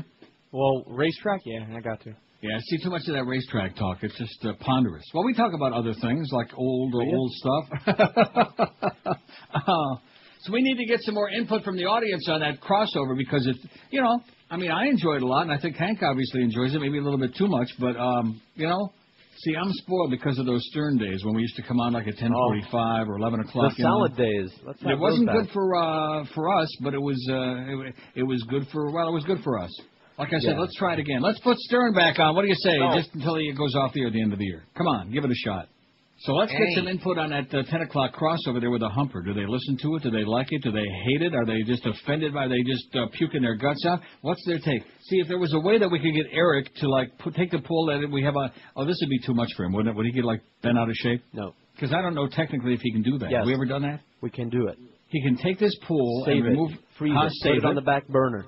Put another one on there for about an hour, and then put this one back up for the weekend. Can we do that? Yes. You sure? Yes. Well, what the hell do you know? You're not the technical expert that he is. He's the main man. He's the head cheese. He's Nevertheless. He's the mover and shaking it. He has vase. Okay, well, let's do that. All right. So let's take that one we got. This is quite a poll day, you know what? I bet you even Miss Kamal never had this many polls in one day.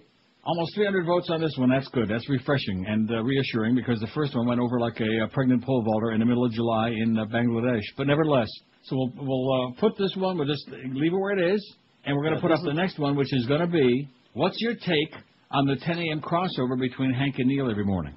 Can you handle that? Yeah. Well, how are we going to do this? Well, I got to communicate it to him, right? It takes it'll take I a minute would think or two. so. He's not going to take shorthand up there. He's not going to he's got a even sandwich. Listening. He has a what? How do you know he's not even listening?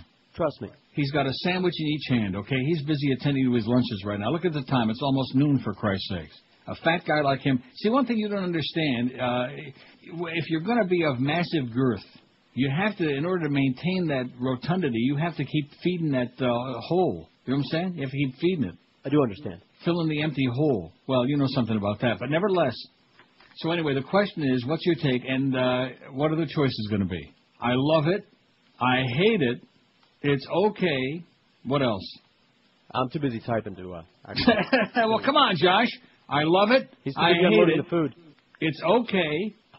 It's okay, except when they talk about the racetrack and gambling. Or how much too much track talk? Well, no, I mean, we don't want forget about the subject matter. If we're going to dissect it like that, it's going to be a whole big. This is just an intermediate for about an hour, just for my own personal programming information, since we're so in tune with what the audience wants, aren't we? No. Then just go with what you got. Yeah, go with those three. That's good enough. I love it, I hate it, or it's okay. Okay. Okay. Now, is that your vote, or is that just...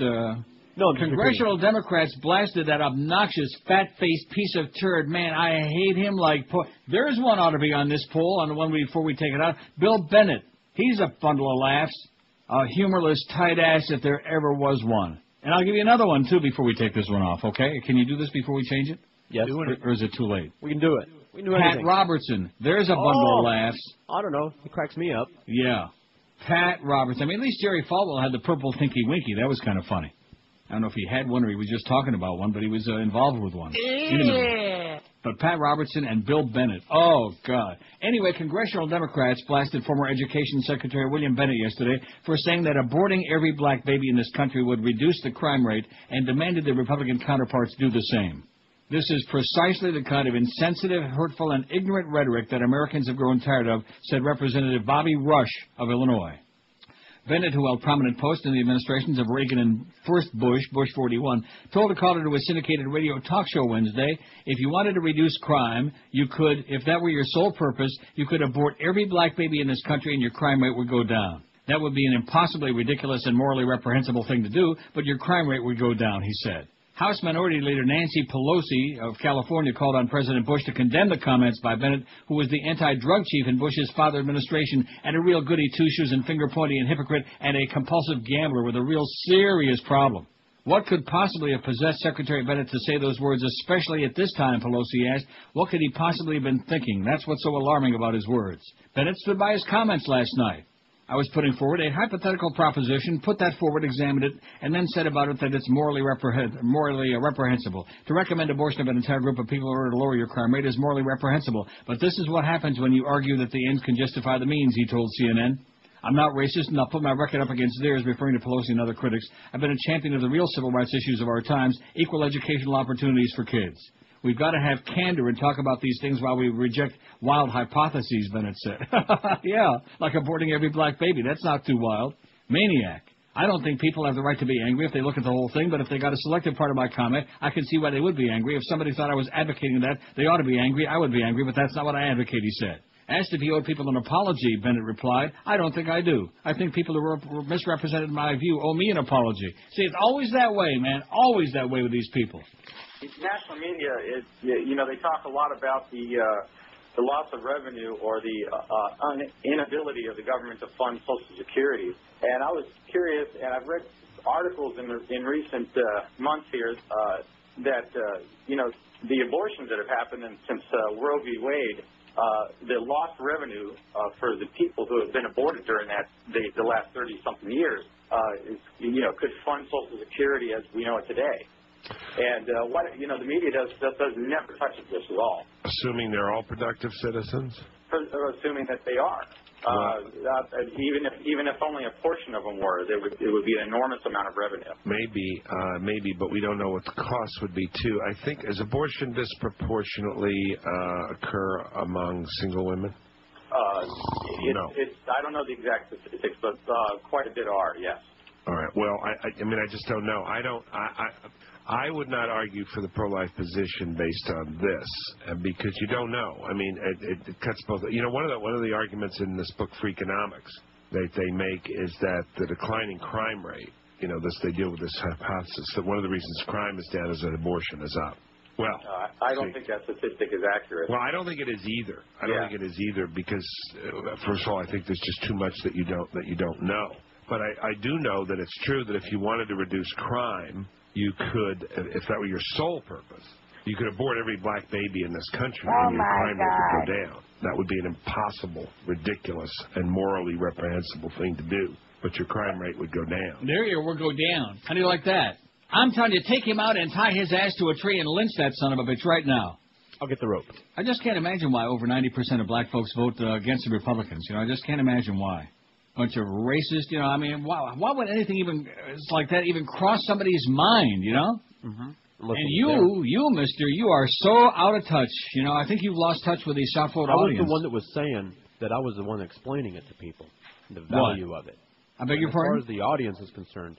You said that inside the building, right? And which goes to show me another thing, and that is inside the building, most of those people don't understand not only this show, but the whole radio station, what's on the air. Maybe that's why we got such a great sales effort. We got 19 votes on there, and from where my fat ass is sitting, what's your take on Neil's crossover with Hank? It's okay, 11. I love it, 8, and I hate it. None. None. 0. The big fat 0. And with this audience, that is, granted, it's only the first 19 votes. I voted you voted 100 times. What? I was the first one to vote okay. How do you like that, mister? So I think if I were you, I'd go out in the hallway right now and say, you people don't know crap. You don't know squat. No, I don't have to say that. I just go out in the hallway and say, squat on this, you idiots, you quislings, you fairy. Of course, if you say that, a lot of people will respond. This is Neil Rogers. You fairy. You fairy. 560 QAM. For a long-distance dedication, it's from Hank Goldberg, and he writes, please play The Air That I Breathe, and dedicate it to my Kim Bassinger blow-up doll. The following is a paid public service announcement from the International Rifle Association. Let's face it, most of us will never be rich. Hell, we probably won't even be successful, and that's pretty damn depressing. But, as usual, with every problem, there is a solution. Hi, I'm Jim, and I'm here to tell you a little something about handguns. They scare the shit out of people, intimidate them into giving you whatever you want. That's right, handguns. Think about it.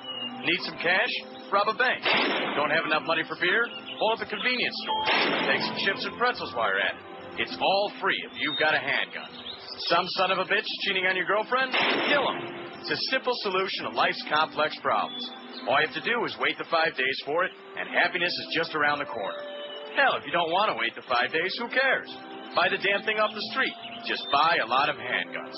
It's a great alternative to working problems out and can be considered a population control. Yes, handguns. They just might make you famous. Hey, and you know what? Very timely. You want to know why? Why? See, you're forgetting. All you people. It's a good thing I got a memory like an elephant and a body to match. You know what the date is tomorrow? October 1st. And what does that mean in Florida? Yeah. That new bill goes into effect that all you people love so much and that your fat-ass governor signed. Somebody looks like they're going to take your parking spot. They look threatening to you. That's right. I'm going gun shopping this weekend. I say that Bill Bennett, some of the black organizations ought to invite him this weekend to Florida, okay, for like a cup of tea or something like that. Yeah. In fact, you know, who doesn't like to smoke a big fat one? Just put his big fat ass on a spit and smoke it. Now, can we add one more to this intermediate poll here real quick, Josh? Sure. Okay. It's too long. Now, I will grant you, nobody has ever said that to me in my life, but it was the first time for everything. It's too long. Oh, believe me. So there you go. That's on a crossover. So far, 66 votes, 28 love it. Or 36 love it, 28 say it's okay, and 4, I hate it. That must be those people inside the building. Right. But it's too long, I think, is valid. It could be a criticism. We drone on and you know, a lot of stuff. But people seem to say they have no problem with it, most of them, except George. Right. And the people you hang out with in the building. Yep. Oh, Judith Miller, who's highly, she's another one that ought to have her something fried. I don't want to say ass. Judith Miller, the reporter for the New York Times, who's been jailed since July 6th for refusing to identify and testify in the CIA leak case, was released yesterday from a Virginia detention center after she and her lawyers reached an agreement with the federal prosecutor in which she would testify before a grand jury investigating the case, the publisher and executive editor of the paper said. Ms. Miller was freed after spending more than 12 weeks in jail, during which she refused to cooperate with the inquiry. Her decision to testify was made after she obtained what she described as a waiver offered voluntarily and personally by a source who said she was no longer bound by any pledge of confidentiality she had made to him. Ms. Miller said the source had made clear that he genuinely wanted her to testify. The source was and is I. Lewis Scooter Libby, Vice President Dick Cheney's chief of staff. According to people who have been officially briefed on the case, Ms. Miller met with Scooter Libby on July 8, 2003, and talked with him by telephone later that week. Discussions between officials and journalists that week that may have disclosed the identity of a Central Intelligence Agency officer, Valerie Plame, have been a central focus of the investigation. Ms. Miller said in a statement that she's expected to appear before the grand jury on Friday, meaning today. Ms. Miller was released after she and her lawyers met at the jail with Patrick J. Fitzgerald, the prosecutor in the case, to discuss her testimony. How do you like that? Scooter Libby was the source. The source of the information about. I'm going to tell you something. Maybe this weekend we'll finally get the Emmis. You think? Do you think anybody cares? No. You notice how fast that whole thing dried up? That story. Yeah. I was just talking about that with someone. Just like all this murder and bloodshed in Iraq the last 48 hours. How much have we seen on? I mean, we've seen some stories on there very briefly, but how much actual footage have we seen? I mean, you know, they got all the cameras over there. They got all the network people. How come we don't see what's really going on over there? Shut up, Bad Tommy. for business. Why do you hate America? All the lackeys. 86 votes on the poll, Mr. Smarty Pants. See, I'm just checking it out because maybe you're right. It wouldn't be my first programming mistake. By the way, I mean, we did come to the station. You're What? the one that added that whole inside the building thing. I said in general, in and out. Oh, I see. So in other words, I thought the people you talked to outside the building don't listen to the show. No, my friends don't listen to the show, but Right. I run into Josh's people all friends. the time. Josh has friends who listen to the show. Does he? Right? I do. See? How come you don't have any friends who listen to the show? You hang out in the wrong circles, mister. No, I hang out with the right Too much time at the people. pizza loft. Hang out with the right people. I see. Far right. Right, yeah. Not. 86 votes. What's your take on Neil's crossover with Hank every morning at 10 o'clock, huh? I love it, 49. It's okay, 33. I hate it, 4, and it's too long. So far, we just put that on there, but so far, no, nothing. We'll leave this up till about 12. 12 what? About 30, man. 12:30. 5, 6, 7. Maybe we'll get some commentary on this, too, probably. Some of those people want to take a cheap shot at somebody, which wouldn't be the first time. That's our crowd. Cheap shot artists. WQAM, hello. Hey, Neil. Yes, sir. How you doing, sir? Pretty good. Hey, I got a compliment and kind of a beef with you. Go right ahead. Okay. Your entertainment portion of your show is unmatched, man. Yes. You're a scream. It is absolutely matched. It is. It's the best. Okay. Unfortunately, your editorials, I don't. They're slanted. They're twisted. I don't know how you get what you get out of certain What stories. does that mean? They're slanted and twisted. Well, in other words, you because listen they're to my opinions. Well, No. if I was given somebody else's opinions, then they wouldn't be slanted. Well, the Bennett thing that you just played, I mean, played the whole thing in entirety, which is great. But then how you can say what you say after that, it doesn't make a whole lot of sense. Very easily, and that's the what a lot guy of other was not people are saying, too. advocating anything. He was not advocating aborting black babies. Let me say it again. And first of all, the man is a big fat hypocrite who's got a compulsive gambling problem, who's written a book about morality and about how everybody should behave and morality. All right, who doesn't? All right, who doesn't have a morality problem? Don't just wipe it away by saying who doesn't. They didn't say your people didn't say that about Clinton when he was Come giving a on, couple of Hummers. Neil, I'm with you, baby. Don't say about people. I'm just making a point. Okay. Well, what is the point? Why would you want to defend such a slimeball as him? 70% of the prison population is black. Let me just tell you one thing. It is black. No, and they only make up 12% of our society. If I went on the air and I made a comment like that, no matter what the context, I wouldn't be back on Monday, okay, schmuck? How could I possibly say that? After what we went through just by playing some comedy bits that were obviously intended as satire, and we practically got blown out of this radio station a couple of years ago. And here's a guy that goes on here, no matter what the context is, why would anybody make a comment like that? That if all black babies were aborted, the crime rate would surely go down. That I can't even imagine saying something like that on the air. But here's a guy who isn't one of them, but he's defending the indefensible. And then when I bring up Bennett's gambling problem, you see, I'm an old pervert, okay, an old pervert fag. I'm proud of it. I make no apologies for it. I don't put myself about a pedestal. I'm like most of you people. I got my foibles, my weaknesses, all. That's it. I'm not preaching to the rest of the world how you should live your life. In fact, I believe mind your own business, D&H, do no harm. Just live your own life, don't hurt anybody, and everything's fine. That's it. That's my philosophy. But when you set yourself up as better than everybody else, like all these born-again holy rollers do, and then it's come to find out, just like your fat-ass governor and his whole dysfunctional family, his drugged-up family act, and then you find out this guy's got a compulsive gambling problem so serious that his wife is threatening to, blow his brains out. And, of course, not to mention Rush and his pill popping after saying that all drug addicts ought to be, on death row, or whatever the hell he said, pretty close to it. Don't leave the phone freak out. Yeah, and then, of course, Bill O'Reilly. There's another good one. Every single time, and I can think of some other ones, too, including some unmentionable ones, every single time you find these finger pointers, whether they're talking about black people or gays or whoever is the target du jour, come to find out you look in their own closet, whether it's Ralph Bauman there in Maryland. Every single one of them, man, turn out to be full of baloney. Bob Bauman, whatever the hell his name was. Right. What about that Livingston guy? Yeah, there's another one. Henry Hyde. Had to resign. And Henry and his Hyde, that poor guy in Weston who lost his wife to Henry Hyde, who lied about even having a wife. The whole thing, man. And you notice, talk about Hyde, that's what they do with it. When the right-wingers do it, they sweep it under the carpet. If the president, if our former beloved president, who wasn't perfect, but a hell of a lot better than what we got now, he's getting a little hanky-panky on the side, who the hell cares?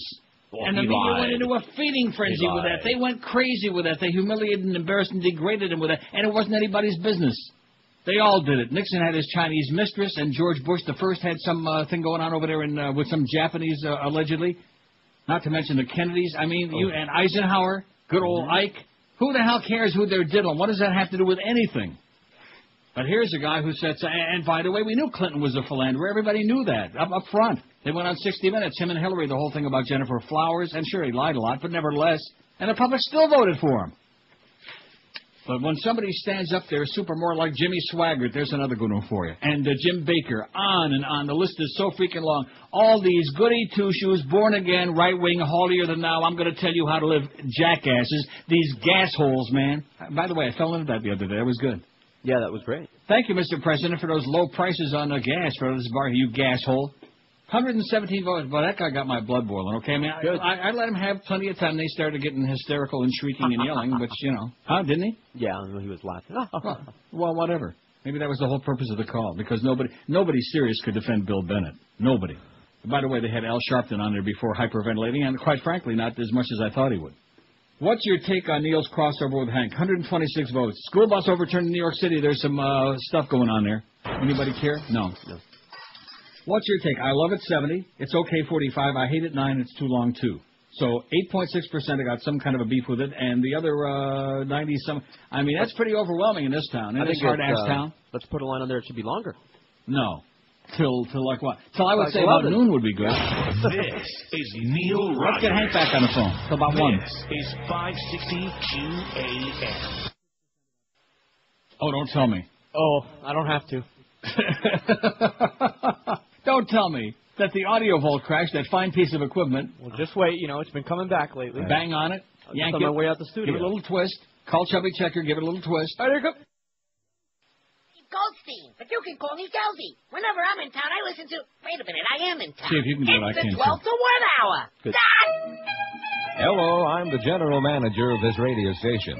And today is Rosh Hashanah, the Jewish New Year. Almost. In an effort to celebrate religious diversity and promote goodwill toward other faiths, we've brought in a member of the Jewish community to offer our Jewish listeners a greeting for the new year. Hey, Happy New Year! Hey, that's it. Go home. Okay. They're back, your favorite Jewish rock and roll nostalgia band. It's Rosh Hashanah with their greatest hits album, Sock Hop at the Synagogue. My rabbi's back in Kunasuk says a baby.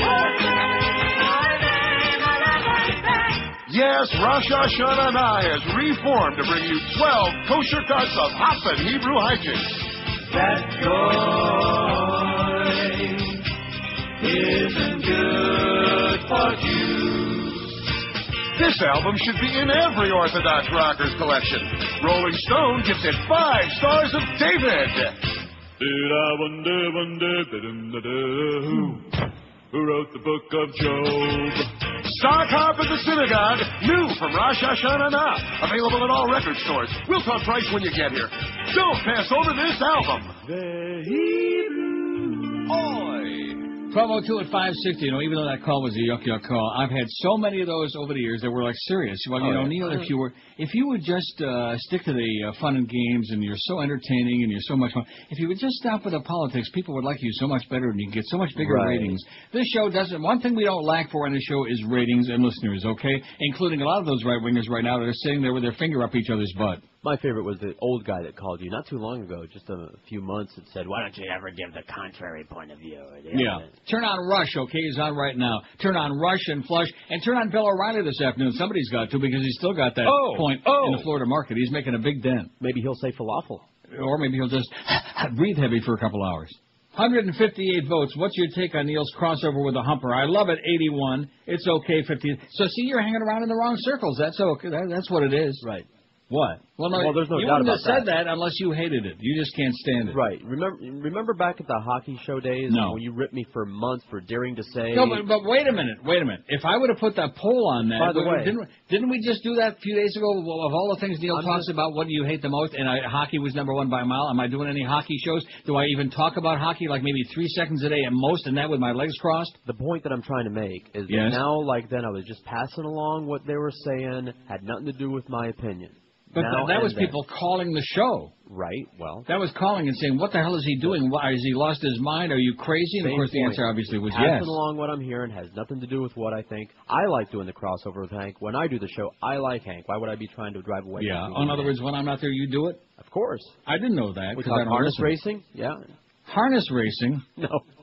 When the hell do I do a harness racing? I mentioned one, and it had nothing to do with what kind of racing it was. I talked about Jackie Lee, who is the Mo Howard David of race callers, by the way, and the fact that he blurted out obscenities and got canned for bitching at the driver that didn't win the race for him. That was called a joke. Hervey, you mother effing son of a... That was great. Nice going, Jack. What's your take on Neil's crossover with Hank? 164 votes. We can take this down pretty soon, like about 12:30.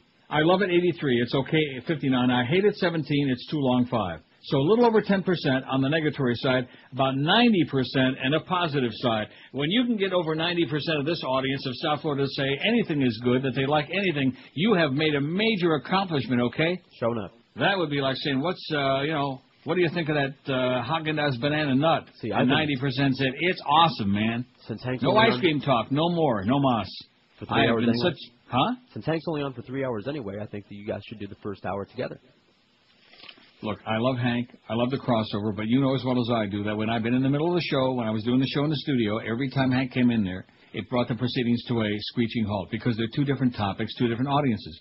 It works well at 10 because we're like in the process of changing gears. You see what I'm saying? No, I know. Between the sports nerd crowd and between our whatever the hell crap we do here every day. Lunatics. Right. And, of course, Hank can fit into either mold there. He can either do the sports nerd stuff or just be a lunatic. He didn't have to act much for or just a degenerate gambler. So we'll take this poll, put the other one back on there about humorless tight asses at 12:30. So we're all over the place today. That's like three polls in one day. Woo. Man, I bet you even Brian Norcross couldn't, well, maybe. Well, you've done better than that. Yeah, I have. 5670560, pound 560 in the Verizon and Singular Wireless lines. WQAM, hello. There is one of our really good calls. Not as good as that last one before the end of the hour. WQAM, hello. Wow. Okay, can we continue? QAM, hello. Neil. Yes, sir. Hey, how are you? Good. Just to remind that guy, don't forget Giuliani and Newt Gingrich, among all the other hypocrites that they always criticize everybody else, but apparently they don't do anything themselves. Another thing, it's not that the Republicans don't do it and the Democrats do it. The difference is that the Democrats, most of these people, they don't criticize other people and tell them how much better they are and do it. They don't say anything. They do it, but they don't say anything. The Republicans, on the other hand, they spend their whole time telling you how good they are. There are no more Republicans. The Republican Party is a thing of the past. What we have now is fundamentalist neocon crap. That's taken over the Republican Party. There are no more Republicans. Yeah, another point. Yesterday there was a conference with the people from Iraq, all the generals, and John McCain had a little exchange with the guy that just retired, the general. Yeah, Rick Myers, yeah. Yeah, and Myers said something. He said something to the effect of that people that started Vietnam and World War II don't understand this war. And if you thought McCain had puffy cheeks, you should have seen that man yesterday. I saw it. I seen it. Did you not notice it? I mean, he was clenching his mouth. Yeah, I thought his head was going to blow up. Okay, good luck to you, Pally. Okay, poor John McCain. Let's see. Look at this from New York. A bus accident, a bad bus accident. You can see it here toward the center part of your screen. An overturned school bus. And I'll show you some pictures here of some of the injuries that have happened there. Unfortunately, have been numerous injuries. About 42 students were on board the bus when this accident. I bet you I know who was driving that bus. The same driver as the one that was driving the movie. What was that film that was supposed to be so great with Ian Holm that I told you was so bad in South Dakota, where he went up to represent the families of the kids that got killed in the school bus? I don't know. I told you, don't ever watch it. It got all kinds of Academy Awards. I might wind up watching it, so if I don't find out. No, don't watch it. But I bet you the broad that was driving that bus, she's probably driving this one. Because at the end of the movie, he sees her getting into a bus and driving a bus. It's kind of a... Don't watch it, though. Don't waste your time. I'd watch Flowers in the Attic again before I'd watch that. WQAM, hello. Neil, how you doing today? Pretty good, pal. You too, George. Yo. Regarding that guy who called earlier, I think it's funny, he likes your entertainment, but he doesn't like your editorial content. Yeah. And, it seems funny. As soon as one of these right-wingers exposes what they really are, these people go ballistic. They can't take it. If it was a Democrat that said it, or if it was a Democrat... And I don't know what he's all worried about, because just like with Bill O'Reilly and with Rush and with all these other right-wingers, no matter what they do, it blows over in a matter of moments. And the Valerie Plame thing is, nobody talks about that anymore. But if, a Democrat goes out there and gets drunk or gets a Hummer or something, right away we have impeachment hearings, and the whole media just goes apeshmit. And now we have another leak is coming out of the Vice President's office, and now we have Cheney's Chief of Staff and Karl Rove. I mean, I don't know what more proof these people want. If this was Clinton or Gore presidency, right, they would be foaming at the mouth from the Congress right now, demanding impeachment, demanding investigation. If Bill Clinton would have taken us to a war, especially the kind of one we're involved in now, a quagmire, based on a bunch of lies, he'd be on death row right now, I'll guarantee you. He would, and I don't know, it's so frustrating. Yeah. I'm getting out of here for a week, Neil. Zion America, baby. Okay, good luck to you. Have a good week. Bye-bye. We'll see you at the border, baby. I'm getting out of North America for a week. I'm going on vacation in a week and a half, week from Monday. George will be there to answer all your important questions.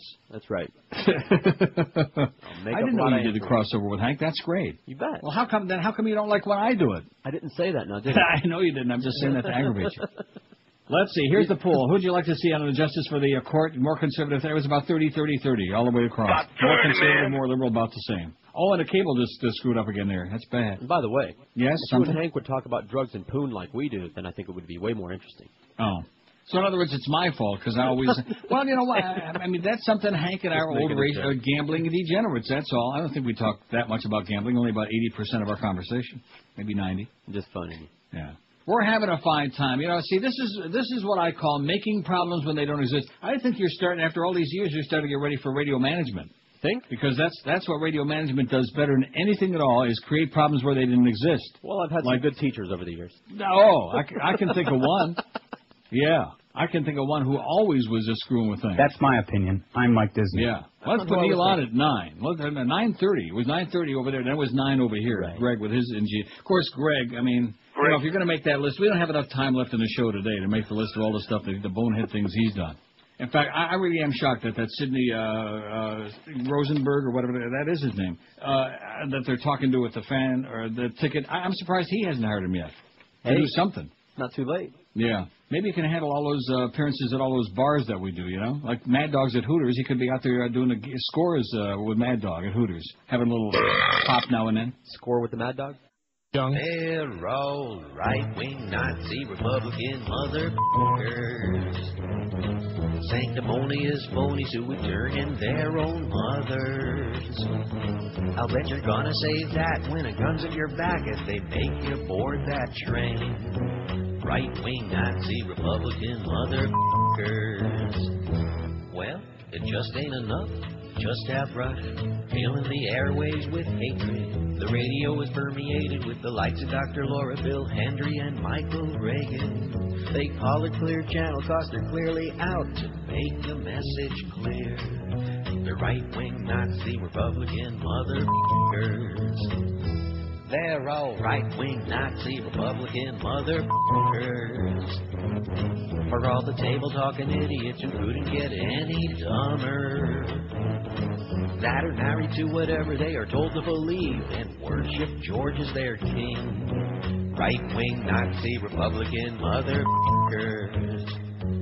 Well, the Democrats who crap their pants like a child at a scary movie. Have Terry McCullough who should go home and shut up cause he don't have a clue what he's doing. The Democrats have a death wish when it comes to deciding who they will run. Absolutely. And you can color them done if they run Joe Lieberman. Right-wing Nazi Republican motherfuckers. They're all right-wing Nazi Republican motherfuckers who get indignant if it isn't them that's getting a juicy Hummer. Just remember what I said when a gun's at your back if they make you board that train. Right-wing Nazi Republican motherfuckers. They're all right-wing Nazi Republican motherfuckers. For all the table-talking idiots. So what's he really trying to say? 1218 at 560 WQM. My cable's all messed up again and distorted. Not my TV, though. It's the cable. Thank God. 236 votes on the poll. And that's it. Let's change the poll. Let's go back.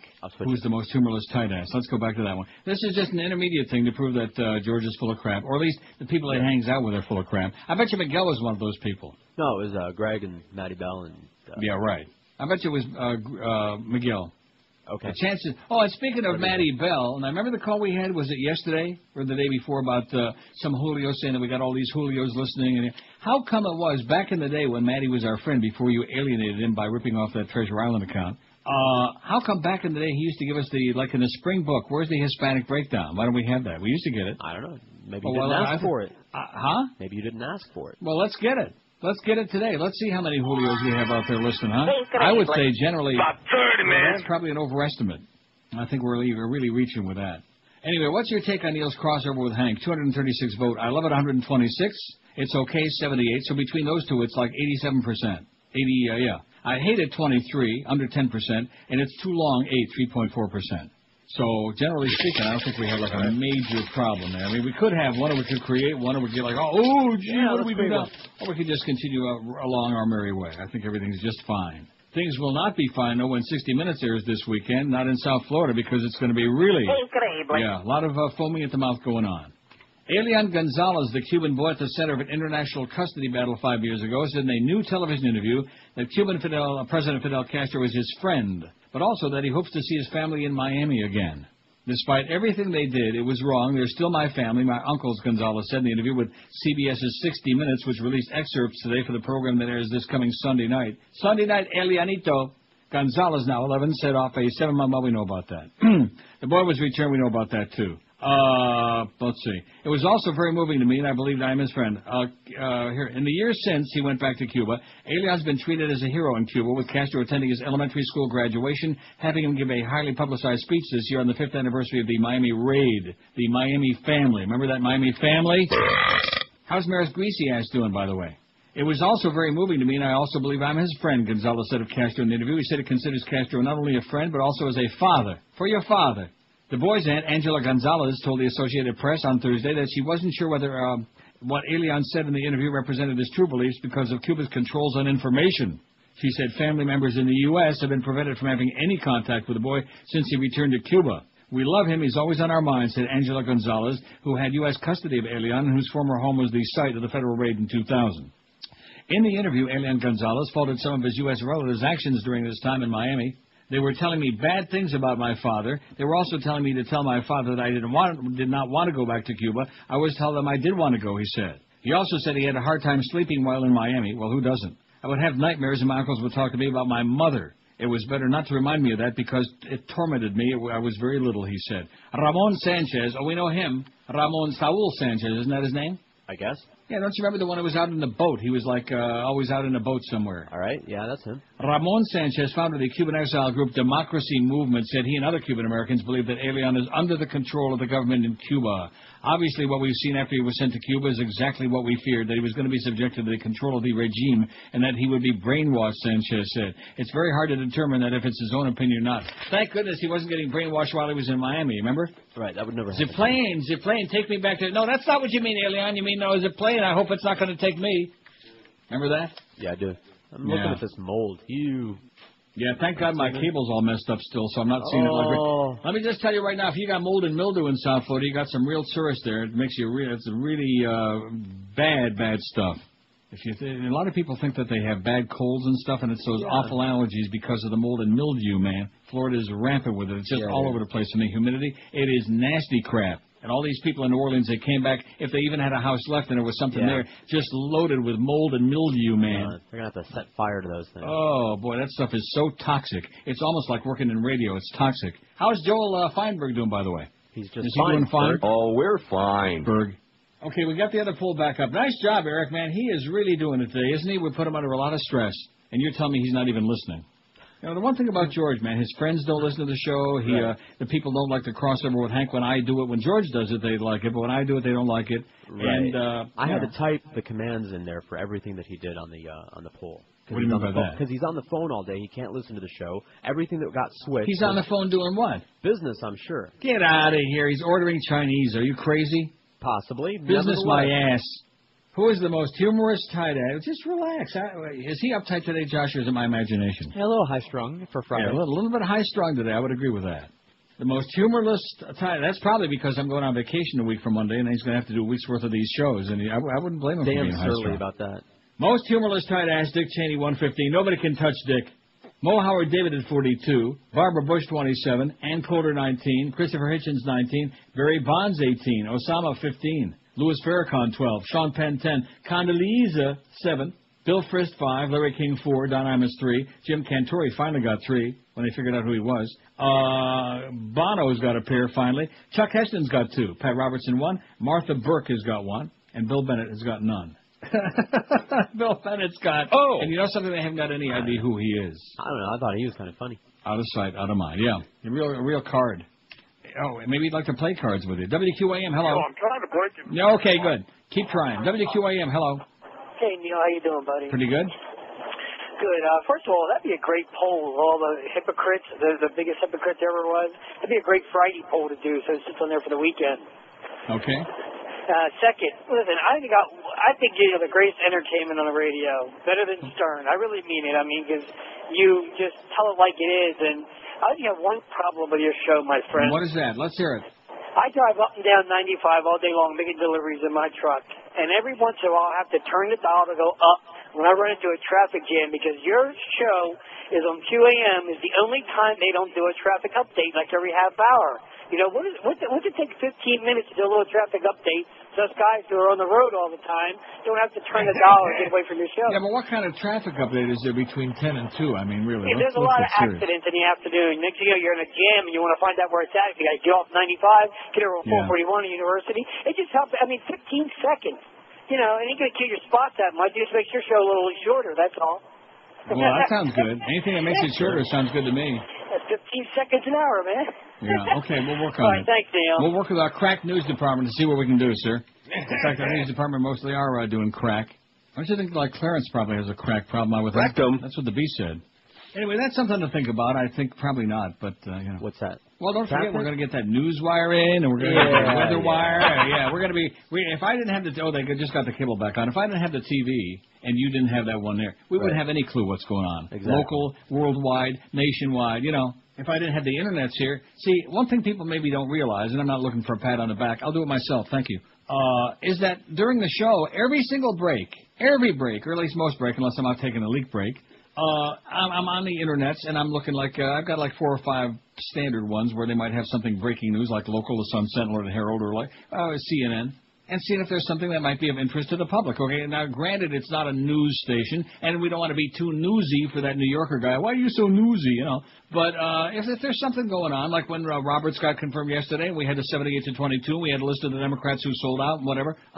Some people might want to hear about that. Maybe not many, but about 30, man. 30. So what's wrong with that? Nothing. So we have made our own. This show exists primarily because of those of us who are, there's 4 of us, okay? There's me and George and Josh and Boca Brian. That's this show. Am I right? Yeah. 5 of us. There's Eric, but he's on the phone all day and won't listen to the show. So like I said, there's 4 of us. Ordering Chinese. There used to be 5, but he's busy ordering chinks. Hey, Eric, get with it, sweetheart. He's listening. I don't know why you say that. He's on top of these things. I have to say that or he'll get all bent out of shape. He gets real surly easier than you do. He's so easy, huh? People who are easy to get to. I don't want to say like that. And you're the one that got him all bent out of shape. And you know something? I salute you for doing it. Because if anybody deserved me. If anybody deserved it, man, when that guy came to town, I had never even laid eyes on him before or his muskrat. Right. And I said, and you already were giving me the lowdown. You were giving me the mowdown. The mowdown, that's it. New label. Yeah. How did you sleep last night? In a recent national survey by the National Sleep Foundation, fewer than half Americans report getting good night's sleep most nights. One of the primary reasons is not having a comfortable, supportive mattress like a new Simmons Beautyrest Queen set from our good friends at Dial a Mattress. This Simmons Beautyrest features individually pocketed coils, so you won't feel your partner thrashing around during the night, now priced at just $599. This is for a limited time only. So pick up that phone and call 1-800-MATTRESS right now and tell them you want the special Neil deal, the Simmons Beautyrest for just $599. Plus, a portion of every Dial a Mattress purchase is being donated to Hurricane Katrina Relief Fund. When you call 1-800-MATTRESS, you'll get same-day delivery all across South Florida, like always. By calling that number, 1-800-MATTRESS, you choose from the deepest selection. You still pick the date and time for delivery to fit your schedule any day, 7 days a week. A 2-hour window, like noon to 2, 1 to 3, 2 to 4, 4:45 to 6:45. And Dial a Mattress shows up on time 99.7% of the time. I've used them for a long, long time, and you ought to be doing the same, like most of the folks at QAM. Log on to mattress.com or pick up that phone and call 1-800-MATTRESS right now. You can have a great night's sleep starting as soon as tonight if you make the call now on a great new bed from Dial a Mattress, the easy piece to shop it instead of schlepping all over town and wasting time in that expensive gas. Call 1-800-MATTRES. Leave out the last S because it stands for Stupendous Savings. This is Neil Rogers. This is 560 QAM. Absolutely.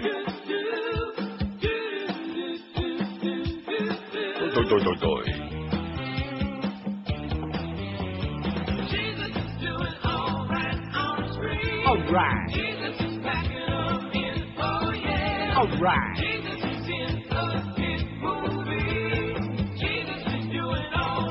All right. All right. No one cares, it's raining hard. No one cares, there's lots of blood. No one cares, God is the star. Jesus is doing all right. Oh yeah, Jesus is doing all right. Jesus is doing all right on screen. Jesus may do a sequel, yeah. Jesus makes films on TV. Jesus is doing all right.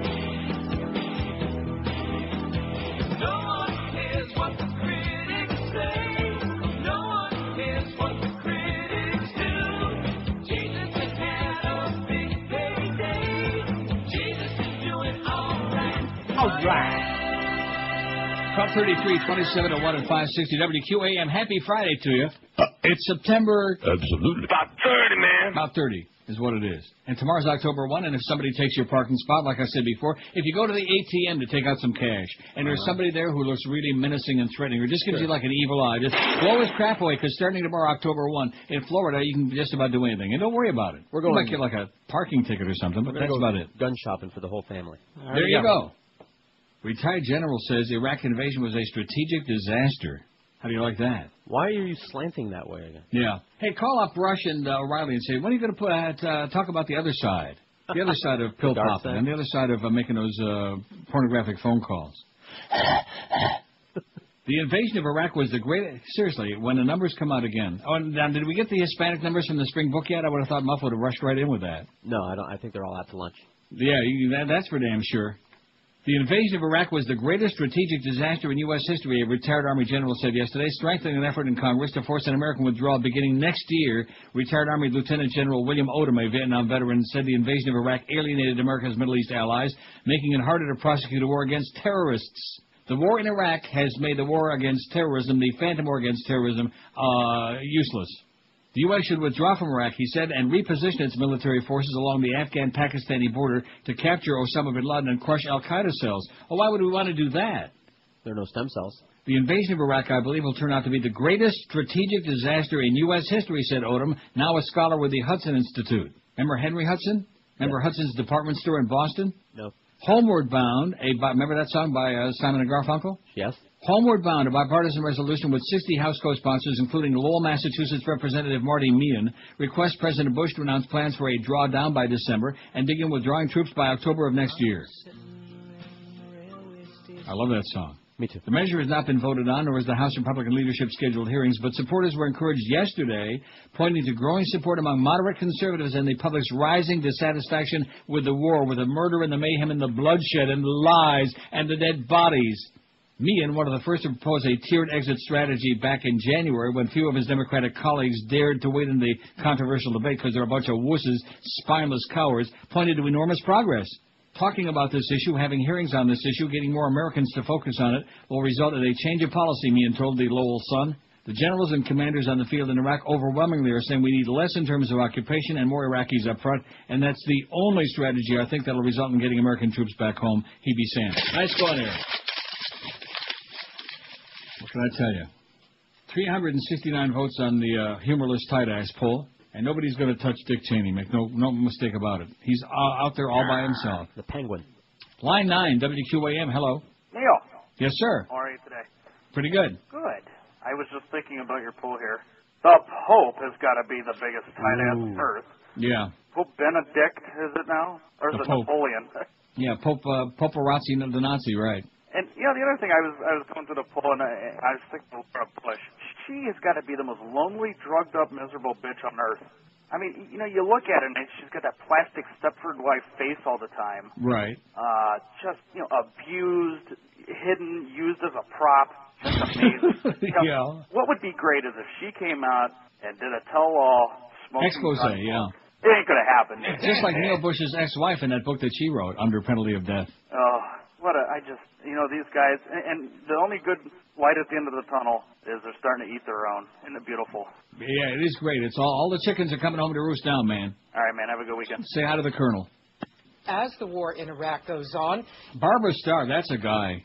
You know, I just finally figured it out. You know, the Pentagon correspondent on CNN. Are you watching CNN? Yes, I am. That's a guy. Live news conference, Defense Secretary. You hear the voice? Mm-hmm. I mean, I know there are women with some, like, deep voices, but that's definitely a guy.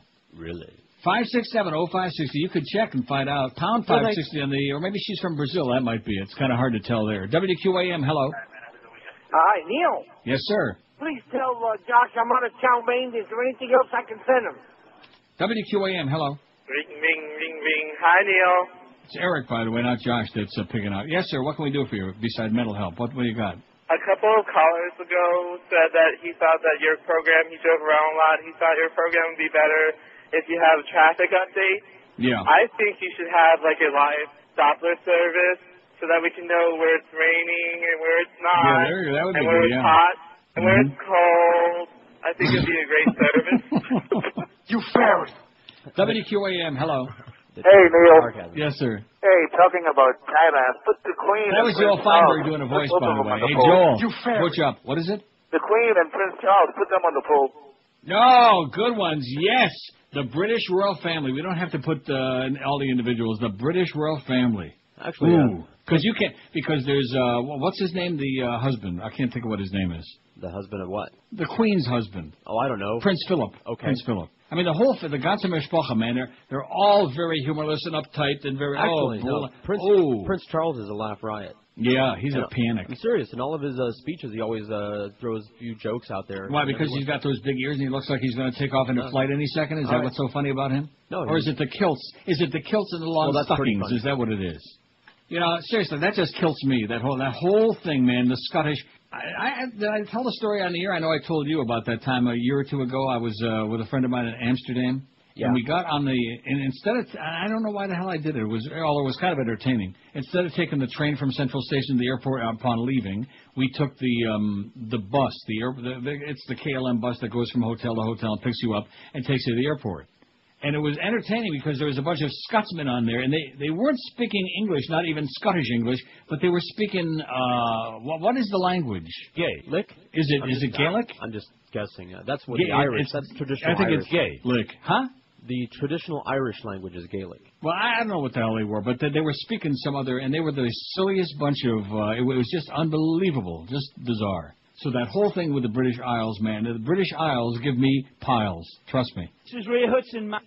Well, we like Ray Hudson. He's Australian, isn't he? No, man. Where's he from? He's from Newcastle, which is right on the border between How do you know England that? and Britain, because I've spoken to him. I didn't know that you and Ray were that tight. Maybe he's the one that doesn't like the crossover because they don't talk about soccer. Technically, they're England, but they sound Scottish because they're right on the border there. And I'll be damned. They like to we like Ray Hudson. Yeah.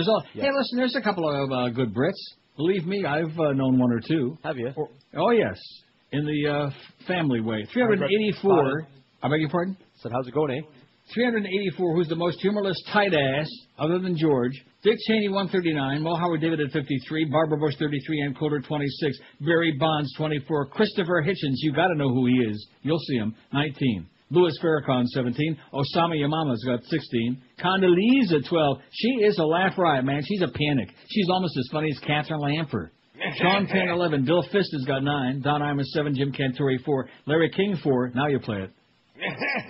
Pat Robertson, 2. Bill Bennett's got a pair. And I have a feeling they're going to get sliced off pretty soon. Good. Martha Burke, 2. Bono's got a pair. Chuck Heston, 2. The British royal family and the Pope just both went on there. They're all Nazis. This is Neil Rogers. Boy. This is 560 QAM. Neil God. Talk about your Teflon presidents. Woo, you ain't kidding. Goodbye, George. You gotta go.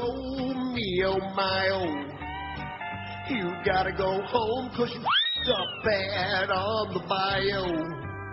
But you sure flew quick when it came to sick Terry Shiloh.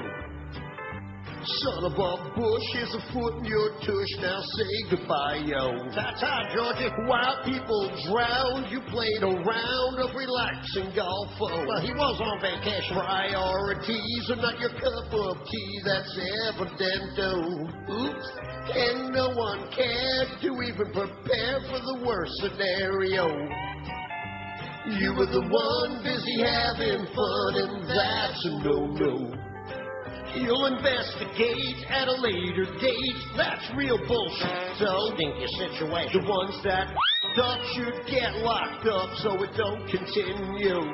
But no one will get blamed like with Agent Flame. No heads will roll, of course. And as for this, there'll be a slap on the wrist and no charges filed. What a surprise, 'cause you're a liar. No one gets fired with each new meso. Nobody. A new death toll, a slip in the polls, that's no problemo. He'll fix it. Your spin machine will deal with New Orleans, 'cause that's their job-o. As per usual. Son of a bush is a foot in your tush. You're an asshole. We just don't understand. You got blood on your hands, but want no blame. Oh, I'm a problem solver. You made it obvious, at least to most of us, you have no shame. Oh, shame? What's that? And what's with that smirk, you stupid jerk, when people have died? Oh. Son of a bitch, you should be impeached, and we mean pronto. Now do us all a favor and get the out. You hear? Jackass. Anyway, I got the alien, but I can't get the speaker close enough to my TV. Okay. How come it sounds like it's feeding back, doesn't it? I don't know. Does it? Well, wait a minute. Let me give it a shot. See if you can hear this. Because you can play it too. That's right, Joy. Avion does want to see his Miami relatives, even though he calls their actions wrong.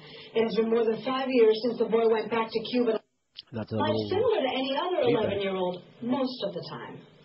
I think everyone, his father most notably, is trying very hard to keep his life as normal as possible to make him just like another 11-year-old, and I think that's what he really That's wants Bob to be. Simon. We don't want to hear him. We want to hear Elianito. It's not easy because everybody knows who he is, everybody knows his name, everybody knows his face. Obviously, he's changed a lot since we had seen him last, which is 5 years ago, but the face is still the same. He looks the same to me. You ran across him. He's more grown up, but still the same kid who came ashore on Thanksgiving 1999. Spent 5 months in Miami before being seized by federal agents in Little Havana the day before Easter. The night that these soldiers came to get you, were you very scared? I know I was sleeping, and then I woke up, and suddenly I sensed something strange, and they hid me in a closet. He's out of the closet, he said. This haunting image was beamed around the world. At that moment, I felt afraid, because I thought they were going to scold me or do something to me.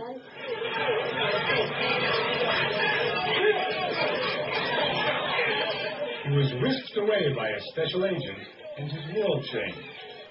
They said I was going to see my father. At that moment, then I felt joy that I could get out of that house. He looks on it as a very confusing time, and he says not a very happy time. Says he misses. He really wanted to be in school with his mates, with his friends, and he didn't like being cooped up in the house. He became something of a prisoner for all sorts of reasons. I mean, there were so many people around the house all the time. But he was cooped up in the house, and he just wanted to be out, and he wanted to be in school with his friends. How do you like that? Even without those Happy Meals, he looks okay. Yeah, he's well fed. He's got gel in his hair. Oh, you seen it? He's got product. Yeah, I saw that piece. They showed it on the news the other day. Well, you're right. Sure, a lot of our people didn't hear it, and we just did a great pubic service there by playing. So don't forget 60 Minutes Elianito this Sunday. It's going to get a lot of those green-toothed people all upset like Raul Sauer Sanchez. And you're right. You're feeding back, or that's a weird sound coming out of that. Well, but if you could see what I was doing there, I'm holding the speaker like halfway across the room. My cord needs to be untied. Right. We would like to. We'll get you a webcam so we can see what you're doing. No, you won't. 426 votes on the poll, by the way. See, we're making a little comeback now after that first bad poll that Josh came up with. Well, he's always got to get the guys on there. You know, before you were out taking doing a deuce, and I said to Josh, he came in this morning. I said, your check is in the mail, and he said, like that. Well, he didn't want to. He was actually jumping. Well, that was the noise that I made, but if you saw the fist pump over here. Yeah. He was fist pumping. I didn't tell him how much it was or where the decimal was. I could always change it. And I don't know what his story is, man. I think we're spoiling him a little bit. I think he needs a little bit of the rough treatment, okay? Stick him out of the overpass this weekend with Beaner Boy. Oh, yeah. And hit him over the noggin a couple of times. Maybe we can get him to hit the floor, too, in the middle of the show. I wouldn't stick him with Wiener Boy for the rough treatment. Now let me ask you something. I'm trying to remember. I've tried to erase that from my memory. Where was I? Were you doing the show when that happened? Yeah, you were on vacation. Oh, I was on vacation. Well, thank God for that. I sure know how to pick a baby. Yeah. Yeah. And then I had to go on here and do a show, right? Poor Beaner Boy, collapsed right there on the floor. I can't imagine what that could have been. Anyway, as I was just saying only moments ago, an ad campaign by gun control advocates is warning Floridians about the new law that allows victims to shoot first in self-defense. Okay? And that's all it says about that. I'm sure there must be something else. That's in the Herald. That's not the only law that hits the books tomorrow. Another 33 rules and regulations go into effect. Here's one to remember, says your friends at the Herald. Fines for running red lights will increase from $60 to $125. The additional money will go to medical centers that treat trauma victims. So in other words, when you run a light and you ruin somebody's life and turn them into like Swiss cheese, the extra money will go to keeping them alive. Other new laws that take effect in Florida tomorrow. Prohibit intentionally harming dogs or horses used by police, firefighters, or search and rescue teams. Offenders must pay for the medical treatment or a new animal if it can no longer perform its duties.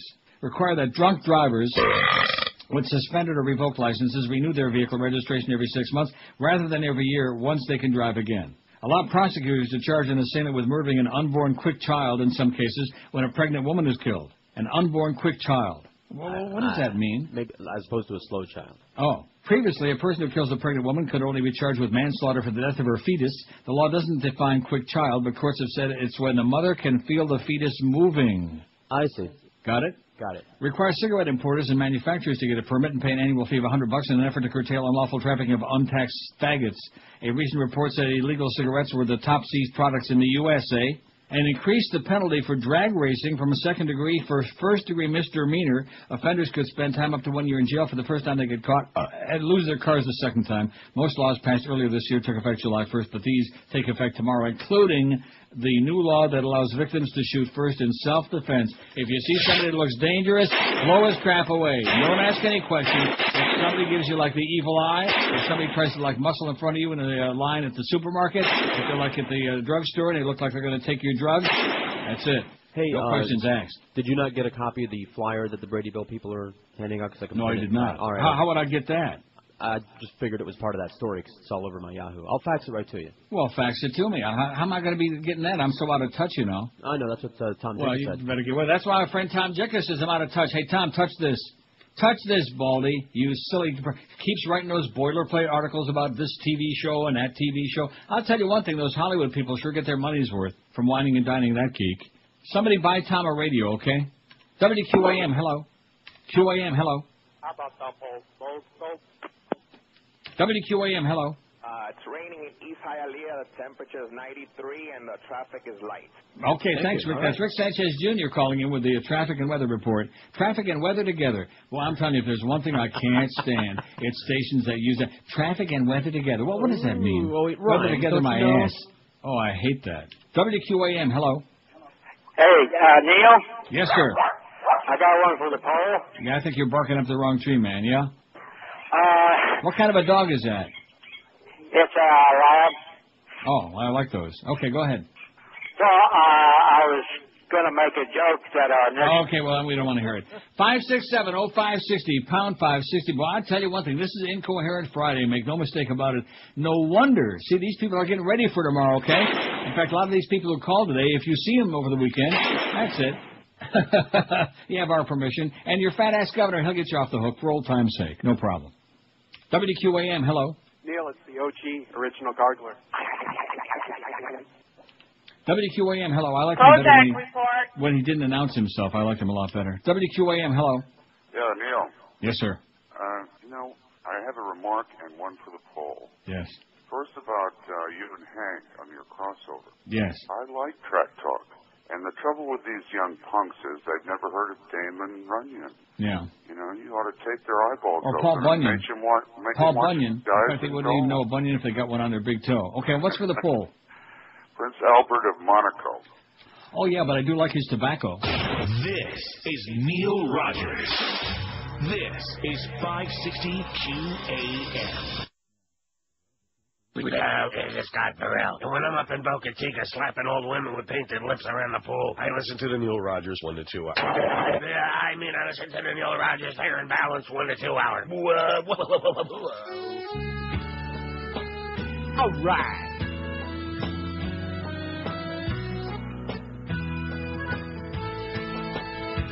When Bill O'Reilly's dialing, sure he isn't wearing pants. He'll tell you if you like your job, then you'll give him a lap dance. And if you tell O'Reilly you're not looking to be kissed, he'll sue the pants right off ya and call you an extortionist.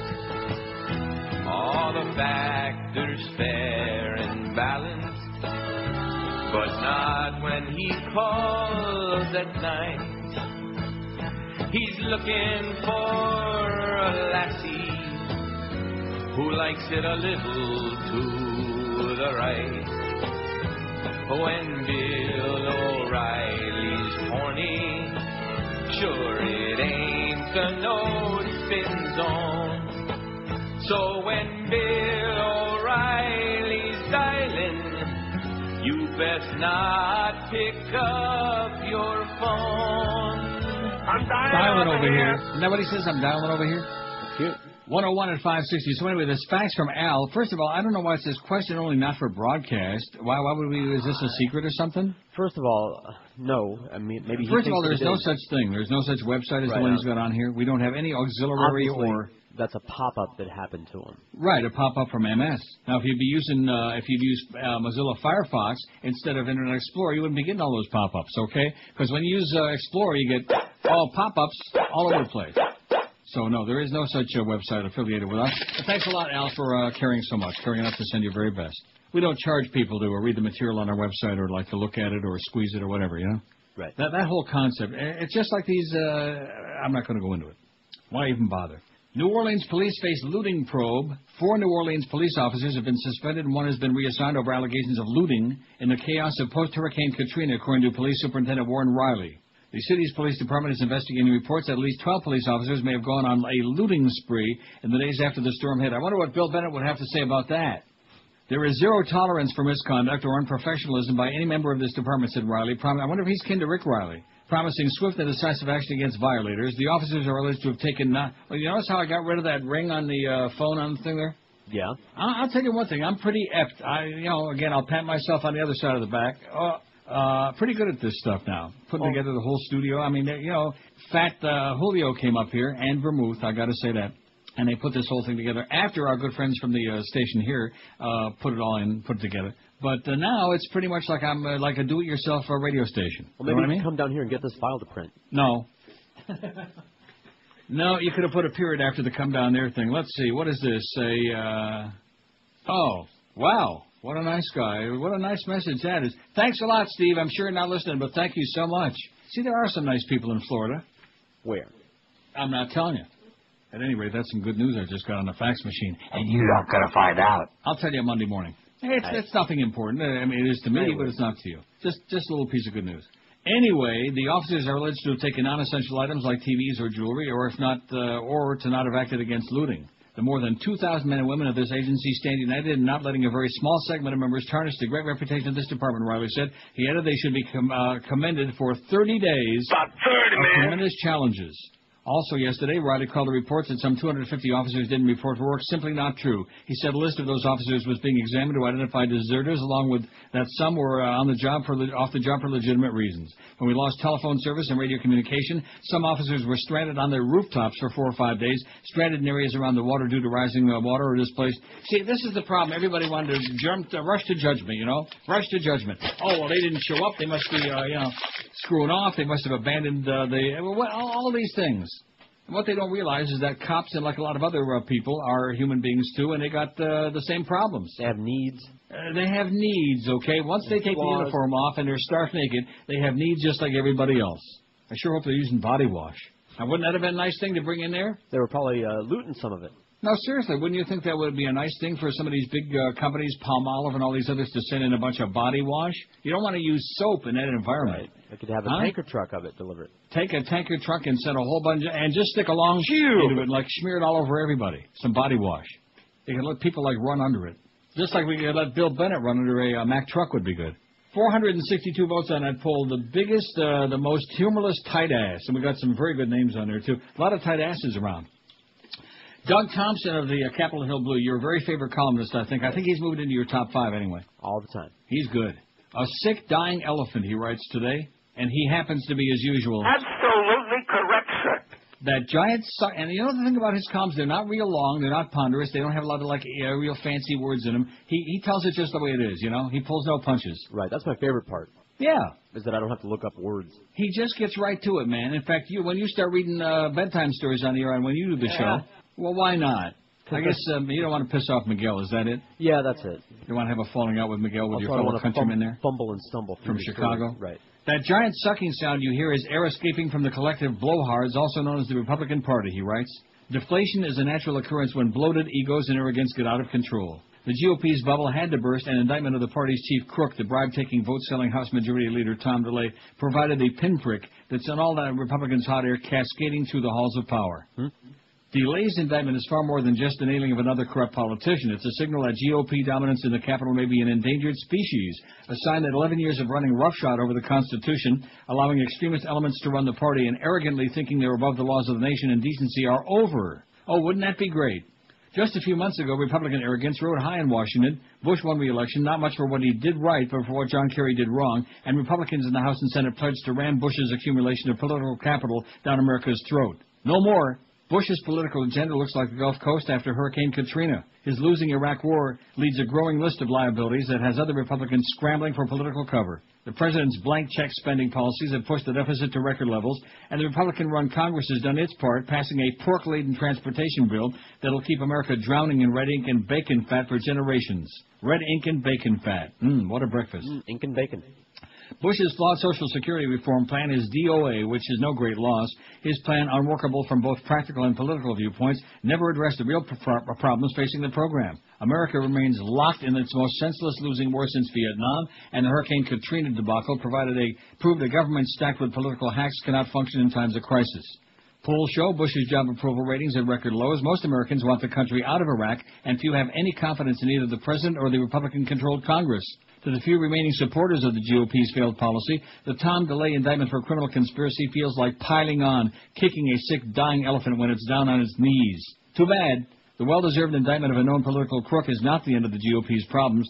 Republican leader Bill Frist faces investigation for unloading his hospital corporation stock in an insider trading deal, the same kind of fat cat action that landed Martha Stewart in the slammer. The grand jury investigation into the White House outing of covert CIA operative Valerie Plame, who just happened to be the wife of an administration critic, may end with indictments of at least 2 senior administration officials. Can you say Scooter Libby? Arrogance has a way of breeding payback in Washington. The Democrats got theirs in 1994 when 40 years of arrogant leadership of Congress brought out enough voter anger to hand both the House and Senate over to the GOP. Republicans should have studied history and learned from the Democrats' mistakes, but they too fell under the spell of Washington's madness of power, abandoning all of the promises from the so-called contract with America and proving that the elephant can be just as big a jackass as a donkey. Republicans may find a way out of the morass, but I doubt it. The failed extremist policies of the GOP and the rabid right wing that controls the party have plunged America into an ever-expanding sinkhole. When the President of the U.S. calls a bribe-taking, corrupt politician like Tom DeLay a good friend and effective leader in Congress, you know the Republican Party as it's currently organized is beyond hope or redemption and deserves every vile thing that can and should happen to it. Oh, I like this guy so much. They deserve it, baby. They got it coming. Stick it to them. Now, let's see. You just faxed me this thing about the shoot first law? Right, post there. Thinking about a Florida vacation, it's got a picture of the state of Florida there, which if you turn it sideways, it looks like 2 things, one of which we can't say, the other like a gun, doesn't it? No, you don't have to turn it sideways. It's a nice grip right there. Oh, see, there he goes again. Nice grip right there. Will you stop? Man, we better need to have a conference with you and Joyce. Oh, I'd love that. Thinking about a Florida vacation, ? Please ensure your family is safe. A new law in the Sunshine State authorizes nervous or frightened residents. I thought that said rednecks for a minute. Residents to use deadly force. In other words, in Florida, avoid disputes. Use special caution in arguing with motorists on Florida roads. Police and prosecutors are concerned about the potential for unnecessary violence. This is the Brady campaign. Travelers be, and that's not Tom Brady, travelers be very aware of Florida's Shoot First Law. ShootFirstLaw.org is the website. And you know, the Brady campaign there, which is kind of like a piece of the American flag, that does look like the Patriots' logo on your uniform. Show it to Josh. Right? Huh? I'm not going to show it to Josh. You show it to him. Hey, speaking of Florida Panthers. Yeah. I got my credential for some reason. Yeah. He can go to the games all the time now. Hang out at the games if I want to. Go sit on the So in other words, you don't need my tickets. You can go in there and you can hang out wherever you want. Well, you know. It doesn't entitle him to a seat, though. Oh, it doesn't? No. What about in our press? We have that box up there. Right, yeah. We'll give you some tickets. Just relax. See, get him to check this morning. That wasn't good enough. Right away, okay. And now, you know, he's got it. See, spoiling, man. All the free food, all the stuff. I guarantee you that the Marlins don't take care of him the way we do. He's got to pay for his food up in that stinking press box to watch them lose 11-1 every day. Am I right? You got to pay for the food up there. 7 bones. And the best part of it is that the food sucks. That's the worst part. Well, we don't want to get into that. We don't want to get him suspended like the humper. You can't complain about the food in the stadium. Wayne will get pissed off. Well, guess what? We don't really care because Wayne don't own the Panthers. Wayne don't own the Hurricanes. Wayne don't own anything that we got on our radio station no more. Last time I checked, does he? He don't own the Marlins. So screw Wayne. Screw you, Wayne. You jackass. You simpleton. You fair. Oh, that was for his kid. So tired of him. Oh, Neil Rogers will never be on WQAM because he criticizes Wayne Huizenga, and Wayne will never put up with that. Right. And they'll lose the Dolphins. The only reason we lost the Dolphins is because Greg Reed decided not to pay $4.5 million a year to flush it down the toilet, and they put the Howard Stern show on. Which that was about the only blessing of that whole deal, you know it? Plus the fact we got to work like 2.5, 3 hours every day. Yeah, I miss those days. Oh, you know what Ralph Donner said? You don't know what you got until you lose it. Man, was he right. Did he have his thumb right on? I think he's dead. Let's play that song. Let's see which version of that one's better. Boy, did they hate that yesterday? I thought that was fun. Marvin Gaye and Ben, whatever his name is. Harper. I thought that was fun. Harper. They hate anything that's just, you know, it's not their music and it's not, you know, oh, it's not a music show. We don't like that. We don't like that song anyway. We hate it. We don't like that Motown. I wonder if Bill Bennett likes Motown. I'll ask him. You know, I see a lot of similarity between him and Motown. In fact, you notice they changed the name of, it used to be Miami, now since somebody came to town, it's called Motown. Moana. I don't want to hear that again. Will you stop, please? Please. 400. Man, no wonder your wife hates you like poison. 479 votes. Who is the most humorless tight ass? Dick Cheney, 168. Mo Howard David at 72. He's the guy that invented Motown. Barbara Bush, 36. Ann Coulter, 32. Barry Bonds, 31. Christopher Hitchens, 21. Condoleezza is moving up a little bit, 19. Osama Yamama, 18. She moved ahead of Osama. Louis Farrakhan, 18. 17. Sean Penn, 13. Bill Fisk, 12. Don Imus, 8. Larry King, 8. The British Royal Family, without the R. The British Royal Family, 6. Pat Robertson, 4. Jim Cantore, 4. The Pope's got 3. I thought he only had a pair. Bono's got 3. Chuck Heston, 3. Bill Bennett's got a pair. And Martha Burke's got a pair, but they still won't let her play. Oh, wait a minute, I got to do a spot. Well, you see, I get so whipped up with this stuff. The nicely covered there, wasn't it? I reached down and I grabbed it right there in midstream. That was a beautiful catch. Marlins could have used me there. So it's the Marlins and the Braves, the last 3 games of the regular season for your Florida Marlins. And then, you know, a lot of bitching and moaning and complaining. And I thought they had a pretty good year. I mean, it wasn't what they expected. Don Trell had that, what did he win, 22, 23? Yeah, 23. And so what's not to like? And he'll be pitching one game this weekend, right? Yes, he has a shot to win the Cy Young. So, oh, yeah, no question about it. He's going to win the Cy Young. He's at I don't know, no question about it, but, you know. Go for 24, baby. Why? Who else is going to win it? Chris Carpenter? Get out of here, Chris Carpenter. If I were a carpenter, man.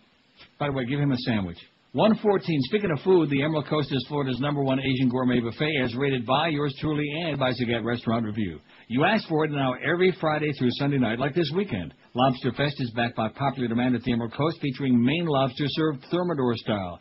And, of course, you can still enjoy Crab Fest every night with Alaskan snow crab legs, Dungeness crab, Jonah stone crabs. The menu still includes fresh oysters on a half shell and a sushi bar with over 30 different items. About 30, man. Run into Terry Bradshaw there or Greg Reed, but I hope not. In addition, the Emerald Coast has got hand-carved prime rib. And from their flaming, grilled, juicy, succulent New York steaks cooked just the way you like them. There's just a sea of food when you walk into the Emerald Coast. And then after this big pig-out, top-off dinner with dessert at the unbelievable 40-inch chocolate fountain where you can hand-dip your own strawberries, marshmallows, all kinds of decadent things. Just stick them right in there. Don't forget, the Emerald Coast promotes only healthy living. They cook all their fine cuisine with cholesterol-free canola oil. No MSG, no cornstarch, no crap. You'll just walk out of there with a big smile on your face and a big fat pupik, too. Book your reservations for this weekend or anytime soon at one Emerald Coast 3 locations. You'll find them in Pembroke Pines, Sunny Isles Beach, and, of course, in Sunrise. For the Emerald Coast, 954-572-3822. This is Neil Rogers. This is 560 QAM. On Hawaii at last. Now you can get a little peace and quiet. Hiya, Mo. What are you doing here in Honolulu? When I heard you were here, I flew right over and dressed up like Connie Stevens, just for you. Well, you're forcing me to do this. Huh? Hey, how about a nice Hawaiian punch? Sure. Doi, doi, doi. Doi, doi. Doi, doi, doi. Doi, doi, doi, doi.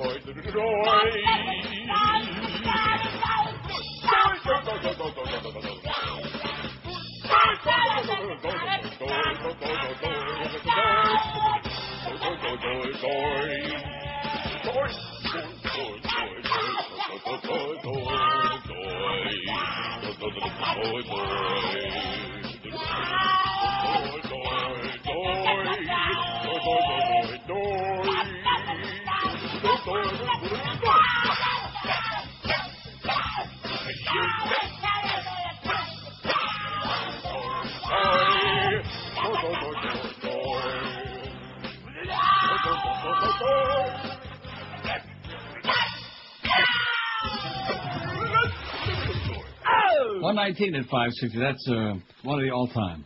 It just sends a tickle through my innards and my rectum.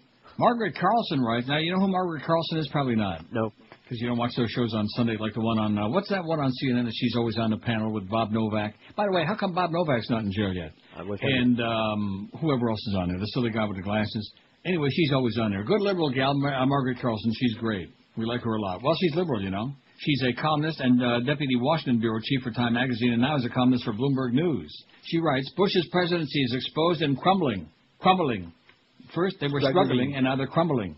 Back in the days when President George W. Bush preferred his endless summer at the ranch to storm chasing, few mistakes stuck to him. He was like the guy who drove through the car wash with his top down but never got wet. No weapons of mass destruction the country were stuck in? Well, you must understand he really thought they were there. At this year's White House Correspondents Association dinner, Bush showed a video of himself pretending to look for the weapons under his desk. Oh, what a difference a hurricane makes. Katrina exposed something we couldn't know before. Bush's claim that he would keep us safer than that wishy-washy senator from Squishy, Massachusetts is false. Not only are we not safer than we were before Bush took office, we're worse off. FEMA, as its Katrina response made tragically clear, is a mess. The Department of Homeland Security, which Bush built from scratch, is mainly known for a color chart, wasteful spending, a mixed bag of airport screeners, and a new chief who didn't know the New Orleans Superdome was filled with starving homeless hurricane victims. Here in Washington, there's no feasible evacuation plan. If terrorists struck, the president and vice president would helicopter out. The rest of us, and that includes many members of Congress, would be stuck. I picture myself with duct tape and saran wrap, huddling in the basement or in a VW with a leaking sunroof, idling for hours on the 14th Street Bridge. The White House press, which laughed at Bush's video, has been rightly chastised for turning out full reports on what the president is wearing, eating, or chopping. Now they're pounding away at his multiple fuel-squandering trips to hurricane-stricken regions where he can repair little but himself. A pool report on September 26th, the day Bush discovered energy conservation and suggested we all forego non-essential driving, detailed the gas-sucking trip he took that evening to dinner 5 blocks away from the White House, commandeering 5 sport utility vehicles, 4 vans, and 2 limousines that kept their motors running for the entire duration of the meal. Until recently, Bush's attitude toward governing, it's easy, don't sweat the small stuff, do it on the cheap, was tolerated if not admired. Why not pick Michael Brown, a guy who knows a guy, even to run a life and death agency like FEMA? Why not after he screws up big time? Praise him. Why not after you finally ease him out? Keep paying him as a consultant. $147,000 a year, by the way. Yeah. At the Kabuki hearings 2 days ago that pretended to get to the bottom of the fiasco, Republicans who had been given the word by Karl Rove to concentrate on scapegoating and swift-voting Louisiana's Democratic Governor Kathleen Blanco were shocked by Brown's arrogance. Brown said faith-based institutions, not FEMA, were supposed to help low-income people, and he warned that folks higher up in the food chain that FEMA was emaciated. In one Rodney King moment, he said everything would have been fine if only Louisiana officials had all gotten along. It didn't work. When Republican Christopher Shays, off-road script, said he was glad that Brown was gone, Brown whined, I guess you want me to be this superhero that's going to step in there and suddenly take everybody out of New Orleans. The unmasking of Brown may force Bush to withdraw the nomination of another pal of a pal to head up a crucial agency, Immigration and Naturalization. Pre-hurricane, Julie Myers, General Richard Myers' niece, and the wife of Chief of Staff of Homeland Security Michael Chertoff would have sailed through. It wouldn't have mattered before, but now her non-relevant experience working on Bill Clinton's impeachment and her lack of relevant experience working on immigration may hold her up. In the realm of when it rains, it pours, other pillars of Bush's carefully constructed world are crumbling. The latest is Tom DeLay, the majority leader who yesterday was indicted for campaign contributions that helped give Bush 4 more Republicans in the House of Representatives. Even Bush's hand-picked Senate Majority Leader, Bill Fist, wouldn't be taking quite such a pummeling if his sale of stock in his family-founded HCA Inc. had happened during Bush's glory days. Both the Justice Department and the Securities Exchange Commission are now investigating. First, who always contended he didn't even know if his blind trust-held HCA stock had an imminent need to sell what he didn't know he owned just before its price fell almost 10% this summer. He may not be Martha Stewart, but his newfound desire after 2 terms in office to avoid a conflict of interest when he considers health care legislation no longer gets a pass. When your mojo fades, little things mean a lot. 2 days ago, White House press spokesman Scott McClellan said the president is so gung-ho on saving energy. This after a previous spokesman said Bush's answer to the prospect of energy conservation was a big NO. he's personally reminding staff to turn off the lights and printers and copiers and computers when they leave the office. Someone should remind the president of an earlier chief executive whose decline was hastened when he made a point of turning down the thermostat and donning a cardigan. When you elevate the trivial to policy because the meaningful stuff has gotten away from you, someone will soon be turning the lights out for you. Oh, and it can't be soon enough to suit the rest of us. Oh, there you go again with that left-wing spinmeister crap. Slanting over that Yeah, way. slanting it again, okay? Unlike those fair journalists, those fair and balanced journalists like Big Fat Rush and Bill O'Reilly. Scooter Libby. You that as soon as I received a personal There's Judith assurance Wilson. from the source that I was able to talk to him and talk to the source about my testimony, it was only then, the source. And as a result of the special prosecutor's agreement to narrow the focus of the inquiry, to focus on that source, that I was able to testify. I testified as soon as I could, and I will ask you to please address the questions to which I was not a party to my lawyers. But Judy, a conversation you were a party to on the steps of this courthouse when you and Matt faced contempt of court charges. You said out here when Matt was asked the same question, your answer was different. You said no waiver would be acceptable. No, I said I had not received a personal, explicit, voluntary waiver from my source, what I considered that. That was my position, and I said it many times. I said it before I went to jail. I said it when I was in jail. What about all the steps? Hey, but Judith, did you have a good time in there, huh? You fairy. I will let people draw their own conclusions. I know what my conscience would allow, and I stood fast to that. Beyond the journalistic principles involved, what is this really all about? Why was your testimony so important to Mr. Fitzgerald? You'll have to ask Mr. Fitzgerald why it's important. Okay, I think we're done here, folks. Okay, I think we're done, yeah. Get a little bit too close to the meat of the matter. Where's Scooter Libby, okay? Well, wouldn't it be something if all these people lined up like behind bars? A whole bunch of them. Hey, don't tease. The whole Gestapo. 127 at 560. Speaking of behind bars, the Geldemeister is going to be filling in for the Mole Man at 2 this afternoon. That should be a real tweet. This is Neil Rogers. This is 560 QAM. My junior, honey. Oh, I come from Crawford, Texas, with a guitar on my knee. While they died in Louisiana, I raised cash for the GOP. Oh, Katrina, don't put no blame on me, but I come from my vacation for a photo opportunity. Swing your partner round and round. Now do a little swimming through New Orleans town. Swim to the left, to the right, here we go. Sling a little mud, now do-si-do. Oh, Katrina, why didn't those people flee? For the tourists in Louisiana, then it is for your right knee. Oh! Hey everybody, I'm Brownie Brown, accountable for everybody drowned and drowned. As a human being, I'm a big disappointment, but I got a brown nose and I knows where to point it. There was no rush to get them saved. They don't vote Republican anyway. I did everything I possibly can to show my support for the Ku Klux Klan. Oh, what a job I had as director of FEMA, when I ain't much more than a weaselly schemer and a clueless son of a bitch. Yes. It's his gigs, brown nose in the ridge. It's his gigs, brown nose in the ridge. New Orleans is wiped out and gone, but W said I did one heck of a job, and it sure pays off to be a crony and another white-pasty Christian phony. The National Guard is down there now, with orders just to get the press out of town. Everybody go home, there's nothing to see. Everything here is peachy keen. Oh, the hurricane gave us the big easy for neocon social engineering, like a giant Republican squeegee. Jesus Bush, our Lord and King. Praise Jesus Bush, our Lord and King.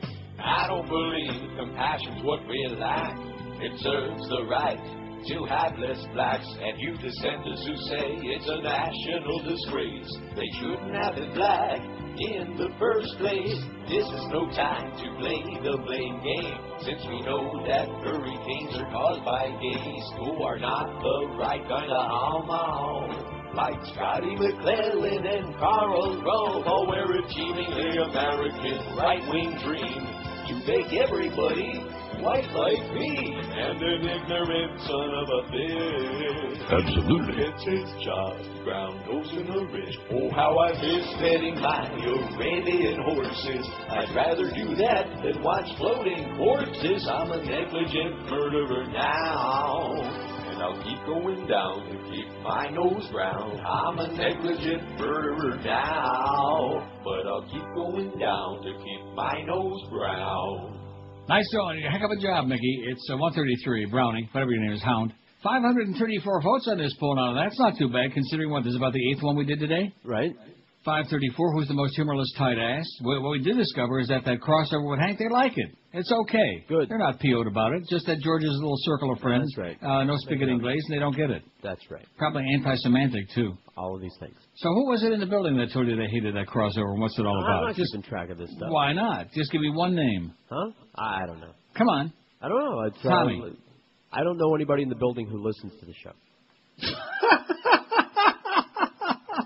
The statement that I made originally is, this is what I'm hearing. You're the one that threw that in the building. I said you're hearing that where? And you said inside the building. That's not what I said, but sure. That's part of what you said. That is definitely part of what you said. Right. Okay. So in other words, you just why not take the fifth instead of just making up a story? You're the one that kept throwing that one in the building thing, no matter how many times I tried to correct you. Right. So in other words, it's just your friends who don't like the crossover, and again, but your friends don't listen to the show. And again, Josh, are you following this? Not my I feel friends. like Clarence Darrow here, man. People I run into, people who know who I am, people what? Like who? Give me an example. About like a UPS driver, like who cares about the UPS driver unless it's a real hot-looking guy that was there a couple years ago? If trust me, if they were show listeners, they wouldn't be my friends. Well, what the hell does that mean? That means if they were show listeners, they wouldn't be your friends. You know how that goes. God, you know how that goes, and I've tried that out. Do you have any idea what he's... Josh, do you have any idea what he's talking about? Well, I think he means like the chronics that listen to the show.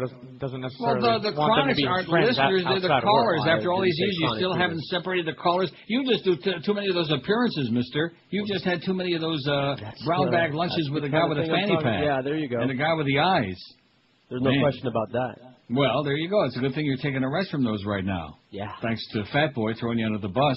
Anyway, who's the most humorless tight ass, we asked. 500 and some odd vote, 541. Dick Cheney, 182. Boy, oh boy, he is off on a class of his own. He's probably having some more of them energy meetings now. By the way, new high gas prices, average $2.81 a gallon for regular. Thank you again, Mr. President. You're a gas. Mo Howard David at 77. Barbara Bush, 40. Ann Coulter, 38. See, I really don't care, but it's just that you get so defensive about it. It's great. What I get defensive about is that you make up things all the time. Right. Well, just like what you said about Josh before he came in this morning. I'll make a statement, and then you'll say the opposite of whatever I said on the air. You'll make stuff up, you'll throw it in there. Sure, because it stirs it all up, and you get all psychotic and bent out of shape. And what's wrong with that? Plus talking behind my back. Not to mention that. Ann Coulter, 38. Barry Bonds, 32. Condoleezza is tied with Christopher Hitchens. Oh, maybe we can hitch the two of them. Although I don't think she wants that. 22. I'm serious. You've got to see Christopher Hitchens just once in your life. He's got that... I'd love to. I want to see that debate with Galloway. Well, maybe you can find it online somewhere. Do a little Google on George Galloway when you got some time. Or just drive over to Galloway Road. I'm Googling now. Louis Farrakhan and Osama Yamama, 19 apiece. Tight-ass, humorless. Sean Penn, 15. Bill's Fist, 15, especially now. The British Royal Family, 8. Don Imus, 8. And Larry King, 8. Probably had a good meal together. The British Royal Family. They all have that British constipated look, you know, like their stuff don't stink. And, well, maybe if they never let it out, it might. Pat Robertson, 7. The Pope, 5. Charlton Heston, 5. Oh, what a good pair they would make. They could go out like shooting, little target practice. Jim Cantore, 4. Bill Bennett, 3. Bono, 3. And Martha Burke, 2. Martha Burke rhymes with jerk. Well, she just wanted to play. She wanted to play with the boys. That's all. What's wrong with that? I guess they didn't look all that good. Or maybe she didn't look all that good. And speaking of playing with the boys, a judge in New York has ruled that pictures of Iraqi inmates abused by U.S. troops should be released. This was the other day, but I didn't have... No, actually, this is today from the BBC. Oh, it was at the end of the show yesterday. Remember I couldn't get this to print out? Remember that? Yeah. Well, here it is. The judge made the order after request by the ACLU to access to 87 unseen images. District Judge Alvin Hellerstein rejected government arguments that this could fuel anti-U.S. feelings. Pictures of Iraqi inmates being abused at the Abu Ghraib jail in Baghdad last year caused an outcry around the world. Several U.S. soldiers have been jailed, including the latest, Linda England, George's girlfriend. And it's got a picture of her there where she's doing the thumbs up with the one hand, and she's got the finger. Yeah, hey, you're got not the dealing with finger it like pointed those. at the old. Mm-hmm. The ruling represents a huge potential embarrassment for the U.S. administration, says the BBC's Jeremy Cook in New York. The government has 20 days to consider an appeal. In a first reaction, the head of the U.S. Central Command, General John Abizaid, said publication of more pictures could distort reality. When we continue to pick at the wound and show the pictures over and over again, it just creates the image, which is a false image, that this is the sort of stuff that's happening anew, and it's not, General Abizaid be saying. However, the U.S. commander in charge of the Abu Ghraib at the time of the scandal said concerns that the images could trigger an upsurge in violence should not be overplayed. Certainly I'd be concerned, but I'd be equally concerned that the pictures had not been released and you allow them to any opposition to say, but there is more. Guess who said that? Oh, you won't believe it. She's been out of our minds for so long and out of our hearts, you'll never guess. Janice Karpinski told the BBC Today program. How do you like that? Janice Karpinski. Woman or a man, commandant of army concentration. Abu Ghraib. You replace the torture at Hussein's Abu Ghraib with a better way to rape and torture instead. Conquering Iraq because we hate them for something that we know they did not do. Bush American Nazi occupation. Now we're all screwed. Janice Karpinski, let that freedom ring. Anti-electrified barbed wire do their thing. Take those naked inmates, stack them in a pile. There's a Kodak moment to say cheese and smile. Overseeing all that rape and torture. Investing new atrocities for fun.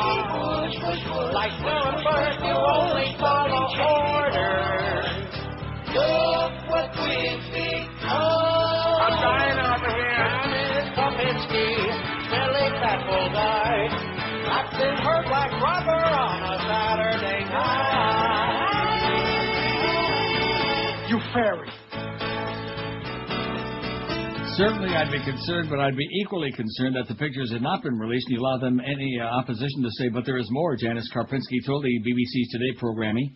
Karpinski was reduced in rank from general to colonel and found guilty of dereliction of duty. She says she's been made a scapegoat. Amen. You go, boy, girl. The ACLU demanded the release of the 87 photos and 4 videotapes as part of a lawsuit launched in 2003 on the treatment of detainees in U.S. custody and the transfer of prisoners to countries known to use torture. They say prisoner abuse is systemic. The U.S. government argued that pictures of the abuse should stay hidden to avoid helping the insurgents. But in his 50-page ruling, the judge said, my task is not to defer to our worst fears, but to interpret and apply the law, in this case the Freedom of Information Act, which advances values important to our society, transparency and accountability in government. Transparency, what's that? Our struggle to prevail must be without sacrificing the transparency and accountability of government and military officials, he added. Judge Hallerstein said America does not surrender to blackmail, and fear of blackmail is not a legally sufficient argument to prevent us from performing a statutory command. Indeed, he said, the freedoms that we champion are as important to our success in Iraq and Afghanistan as the guns and missiles which our troops are armed with. How do you like that? You go, Judge. This is Neil Rogers. This is 560 QAM. Bastard. Well, I hate what they're doing on QAM. Putting that faggot back on again. I want what they had before. He's not my kind of guy. You fairy. What the hell are they doing anyway? With the manly-sounding guy who's really gay. I want more of Chris Moore. Plus the voice is real high. When I listen to the sports, a manly voice won't get my attention. But what really gets me stiff in the shorts, a squeaky high voice will give me an erection. Well, I hate what they're doing on QAM. Putting that bracket back on again. I'm going to this here and straighten in with voices this high. Now I'll have to get deeper in that closet again so I can impress all the macho friends. Check out Chris Moore at night to help with hang on the side. Yeah, there ain't nothing like having macho sports guys whose voices haven't cracked since they were 12 years old. Yeah, kind of like that. Yeah, stand up real close to the radio and press it on and get their voices on up there. Really makes my balls tingle. And that Crow, man, well, he's smarter than my inbred brother. Yep. I'd go along with that. 14 till 2 at 560 WQM. We got Geldy coming up. Mr. Hockey. Can't wait for that first Panther broadcast Wednesday night. Who the Panthers playing Atlanta, I believe. And Josh got his Panther credentials. That's right. I wonder how you got those. What is the reason for that? I am part of the working press. So I don't know. If hopefully, they got maybe like a bar around in the working press. Is that because you're associated with this show, or because of the work you do with the Marlins, or is that because you know how you're sucking around? You know how I love my hockey. Or is that because Geldy put in a good word for you, which I doubt, but I think it's because you're associated with this show, and of course I being Mr. Hockey in South Florida, even and of course doing the show from Toronto, the hotbed of hockey. Although the Leafs are going to suck this year, I hate to break the news to you. We don't want to talk about that, but you'll love it once you get into it, man. You'll really enjoy it. He's going to be our correspondent. Really. I like going to the games. And the good part of it is this year they're going to have an exciting, entertaining team as opposed to the last few years when, it's been really bad. Senators with oversight of the FDA asked for an Inspector General's inquiry yesterday into the circumstances surrounding the sudden resignation of the chief of the FDA. In particular, the lawmakers want information about whether Lester Crawford, I wonder if he's kin to Keith Crawford, whether Lester Crawford followed ethics laws that require he report his financial assets and income to the government. Oh, here we go again. Senators Michael B. Enzi, Republican of Wyoming, and Ted Kennedy, Democrat of Massachusetts, want a thorough review of the reasons surrounding Dr. Crawford's resignation. The letter was sent to Daniel R. Levinson, Inspector General for HHS. Crawford gave no reason for his departure in his resignation letter last Friday, but his tenure was marked by increasing criticism of the agency of the FDA by those who contended to become more interested in politics or benefiting drug companies than in its mission to protect consumers. Absolutely freaking correct, sir. Yeah. Now, if you watch your evening news every night between 6:30 and 7, and then even later on when they do the local inserts on Wheel of Torture and whatever, and Jeopardy, you'll notice every commercial, everyone is either for a prescription drug or some over-the-counter kind of poison that they're trying to peddle to you. You notice that? Yes, I do. Every kind of drug that's ever been invented, some they haven't even thought up yet. And lately they're getting like big-name stars to advertise, and they're like, oh, look at this. They got some dark folks on there talking about Bill Bennett. Ideas as to why you might espouse abortion that he didn't agree with. He was hypothetically saying, suppose we took something here's a sellout with a list. Sellout with a list, you know? Black babies, then that could be argued to lower the crime rate. He meant it hypothetically. He would never espouse such a thing. He's owed no apology whatsoever. And frankly, the fact that around this country today a lot of African Americans are pretending not to understand what he meant makes it look like we're incapable of dealing with close reasoning. And it worries me. The man did absolutely nothing wrong. All right, you both mentioned hypothetical. Wait, let me ask you guys, Roland, John, just one more time. Let him speak, you when bitch. you talk about the hypothetical. That's that bitch again. That's what the hell's her name again? He was talking about the hypothetical. She needs to be taken out, that bitch. To what he says as this like Nancy quote Grace starts. Jr. Just listen to the first sentence. Grace Let's listen Nancy. one more time. I do know that it's true that if you wanted to reduce crime, you could, if that were your sole purpose, you could abort every black baby in this country and your crime rate would go down. That would be an impossible, ridiculous, and morally reprehensible thing to do. But your crime rate would go down. He talks about how ridiculous it is. He talks about the hypothetical. See, there she but then goes he again says, defending. quote, but I do know that it's true that if you wanted to reduce crime, blah, blah, blah, blah. So he's saying, blah, but blah, I blah, do blah. know. So that doesn't sound like a hypothetical to me. Well, and of course, John, aren't you an expert on linguistics? So why don't you break this down for us, since he did say, I do know, if you want to. Please, John, well, go ahead. It seems like we're talking about two different things. When he's talking about black people and crime, what he's referring to is the unfortunate... See, in every group there's a bunch of sellouts. There's black sellouts, there's Jew sellouts, plenty of those. There's fag sellouts, tons of those, man. It's like taking us back to the Hitler era again. You got your Ann Coulter and Miss Fudge, and we had David Brock there before he finally saw the light. And just a whole bunch. And, of course, Condoleezza, we have no doubts about her. Right? No doubt. You know, we keep hearing about choose life and the sanctity of life and all this other crap from these fetus squeezers, and yet come to find out that most of these people aren't married, ain't never going to get married. Most of these people are deep in the closet and full of crap. It's just like, what's his name? It's like gay Edgar Hoover all over again. And Joe McCarthy. Hey, Joe. You fair. Yeah. Anyway, that's why I get all whipped up about it, okay? Right. Bill Bennett, we know he's a phony. We know he's a hypocrite. We know he's got a compulsive gambling problem. Maybe I'll see him tomorrow morning at Woodbine. This is Neil Hey, Rogers. Bill. This is 560 GAM. Oh, yeah. Smash it. Just wait a few.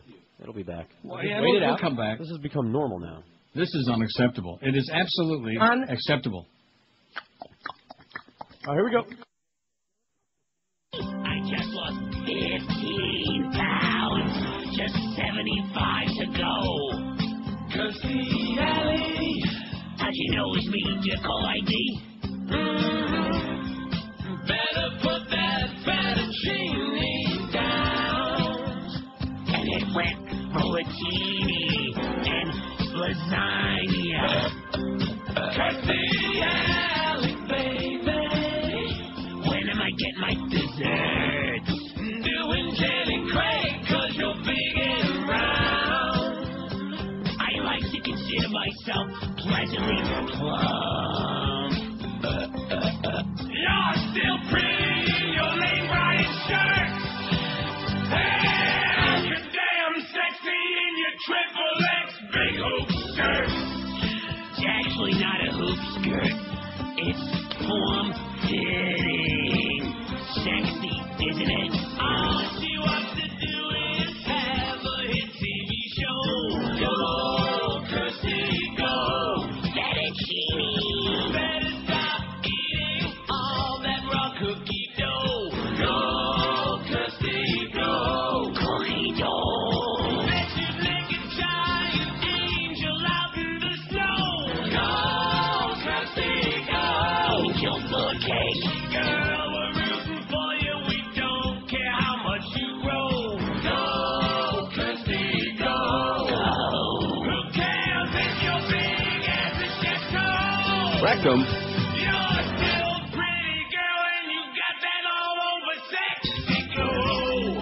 Oh, yeah, she's pretty, all right. Pretty disgusting. And now that I know she's a Scientologist, I despise her even 1,000 times worse than I did before. So anyway, before we get out of here today. Yes? So you told me to Google that thing, and indeed it's out there. I found that Information Clearinghouse has the video and audio and the transcript for what it's worth of Galloway and what's his name that you wanted me to say? Christopher Hitchens. Oh, right. So I'll wait till you see that. I emailed myself the link of it. Right. So I'll watch it when I get home. Excellente. When you see that, when you see this beady-eyed, tight-jawed, nasty, British, constipated, right-wing piece of turd, man, he's just subhuman, you know? He's exactly what's wrong with the Brits. Constipated and piece of crap. But George Galloway, he's, the odd man out. Good guy. 581 on the poll today. Who is the most... And, we covered a lot of territory today. Went everywhere. We had that first poll, and we apologize for that. In fact, you all, the audience owes us an apology. Right. That required, I think, a little bit too much creativity, and so they tried to be really funny and amusing. It didn't require being funny, because guess what? You ain't funny. Sorry, I came up with that idea. Whose celebrity love child were you most likely to see? I guess, I don't know what one. It makes no difference anyway. And then we switched to that. We did the interim poll. Sorry I made up all that stuff about Hank that I said that. Yeah, I know. Too bad, too late. About the crossover with Hank, and the overwhelming majority said they either love it or it's okay and they can handle it and life goes on, et cetera. And a few people said they hated it, and there were a few who said a little bit too long. It's a little too long, Neil. I thought, yeah, sure. And now we're doing around and in between. We covered a lot of my jaw is tired from all this today, I'm a little slack-jawed. From talking? Yeah, in fact, we better cut it back. Starting Monday, I think about 2.5 hours. Right. Who's the most humorless tight ass, we asked today? 581, almost 600. In fact, what do we got? 583. So if you put all our votes together today on the three polls, we did over 900. Not too bad considering we're like all over the place, right? And especially since we had a really bad first one. Oh, we're so sorry. We'll never do that again. The most humorless tight ass is unquestionably Dick Cheney, 190 votes. Nobody's even close to Dick. Mo Howard David, though, among the others, he certainly was in a league of his own. 80. Nobody close to the Molemeister. So those two are like, on a different planet. The rest of us are on Earth, and they're on Uranus. And Coulter, 46. Barbara Bush, 41. Barry Bonds, 35. Josh, your buddy. Say something. Am I supposed to reply to that? No. Condoleezza, 25. Well, I just left that little pregnant pause there. Just let it sink in a little. Hey, listen, just because you're a great athlete and then smear that steroid on your ass doesn't mean that you have to be like a Mr. Happiness, Condoleezza and Louis Farrakhan, 25 apiece. Christopher Hitchens, 23. You'll see why. Osama, 20. Sean Penn, 17. Bill Fist, 14. The British royal family, 10. They're so constipated and so uppity and so much better than all the rest of us peasants. Pat Robertson, 9. Don Imus, 9. The Larry Kingmeister has got 9, but he had snappy suspenders. The Pope, 7. Oh, he's a real comedian, this Pope. Beady eyes, that look of death. In fact, I wouldn't be surprised if he probably hung around where Dracula did, by the castle. We are going to the castle with the Pope. Can you imagine? Oh, that would be nice. Charlton Heston, 6. Jim Cantore, 4. Bill Bennett, 3. Bono, 3. And Martha Burke still down there in last place with just a small pair. That whole thing about being humorless, it reminds me, I don't know what made me think about this. I remember I told you years ago, Fat Rich and I went to the Dolphin. We used to go to all the Dolphin games with our own tickets, by the way. We spent the money. And a listener came by and said, I want you to meet my wife. And as always, I was always very friendly. Hi, how you doing? I shook his hand, hi to her. And they spent a few seconds, and then he called on the air. I remember. Remember this? Mm-hmm. And I brought my wife by, and all you did was sit there like a lump. Right. No dancing. No dancing. No song. No song and a dance. Right. No da-da-da-da-da-da. None of that. No balloon animals. So after all this time, I certainly want to profusely apologize. We got Geldy for the Momeister next. Bye, bye, bye.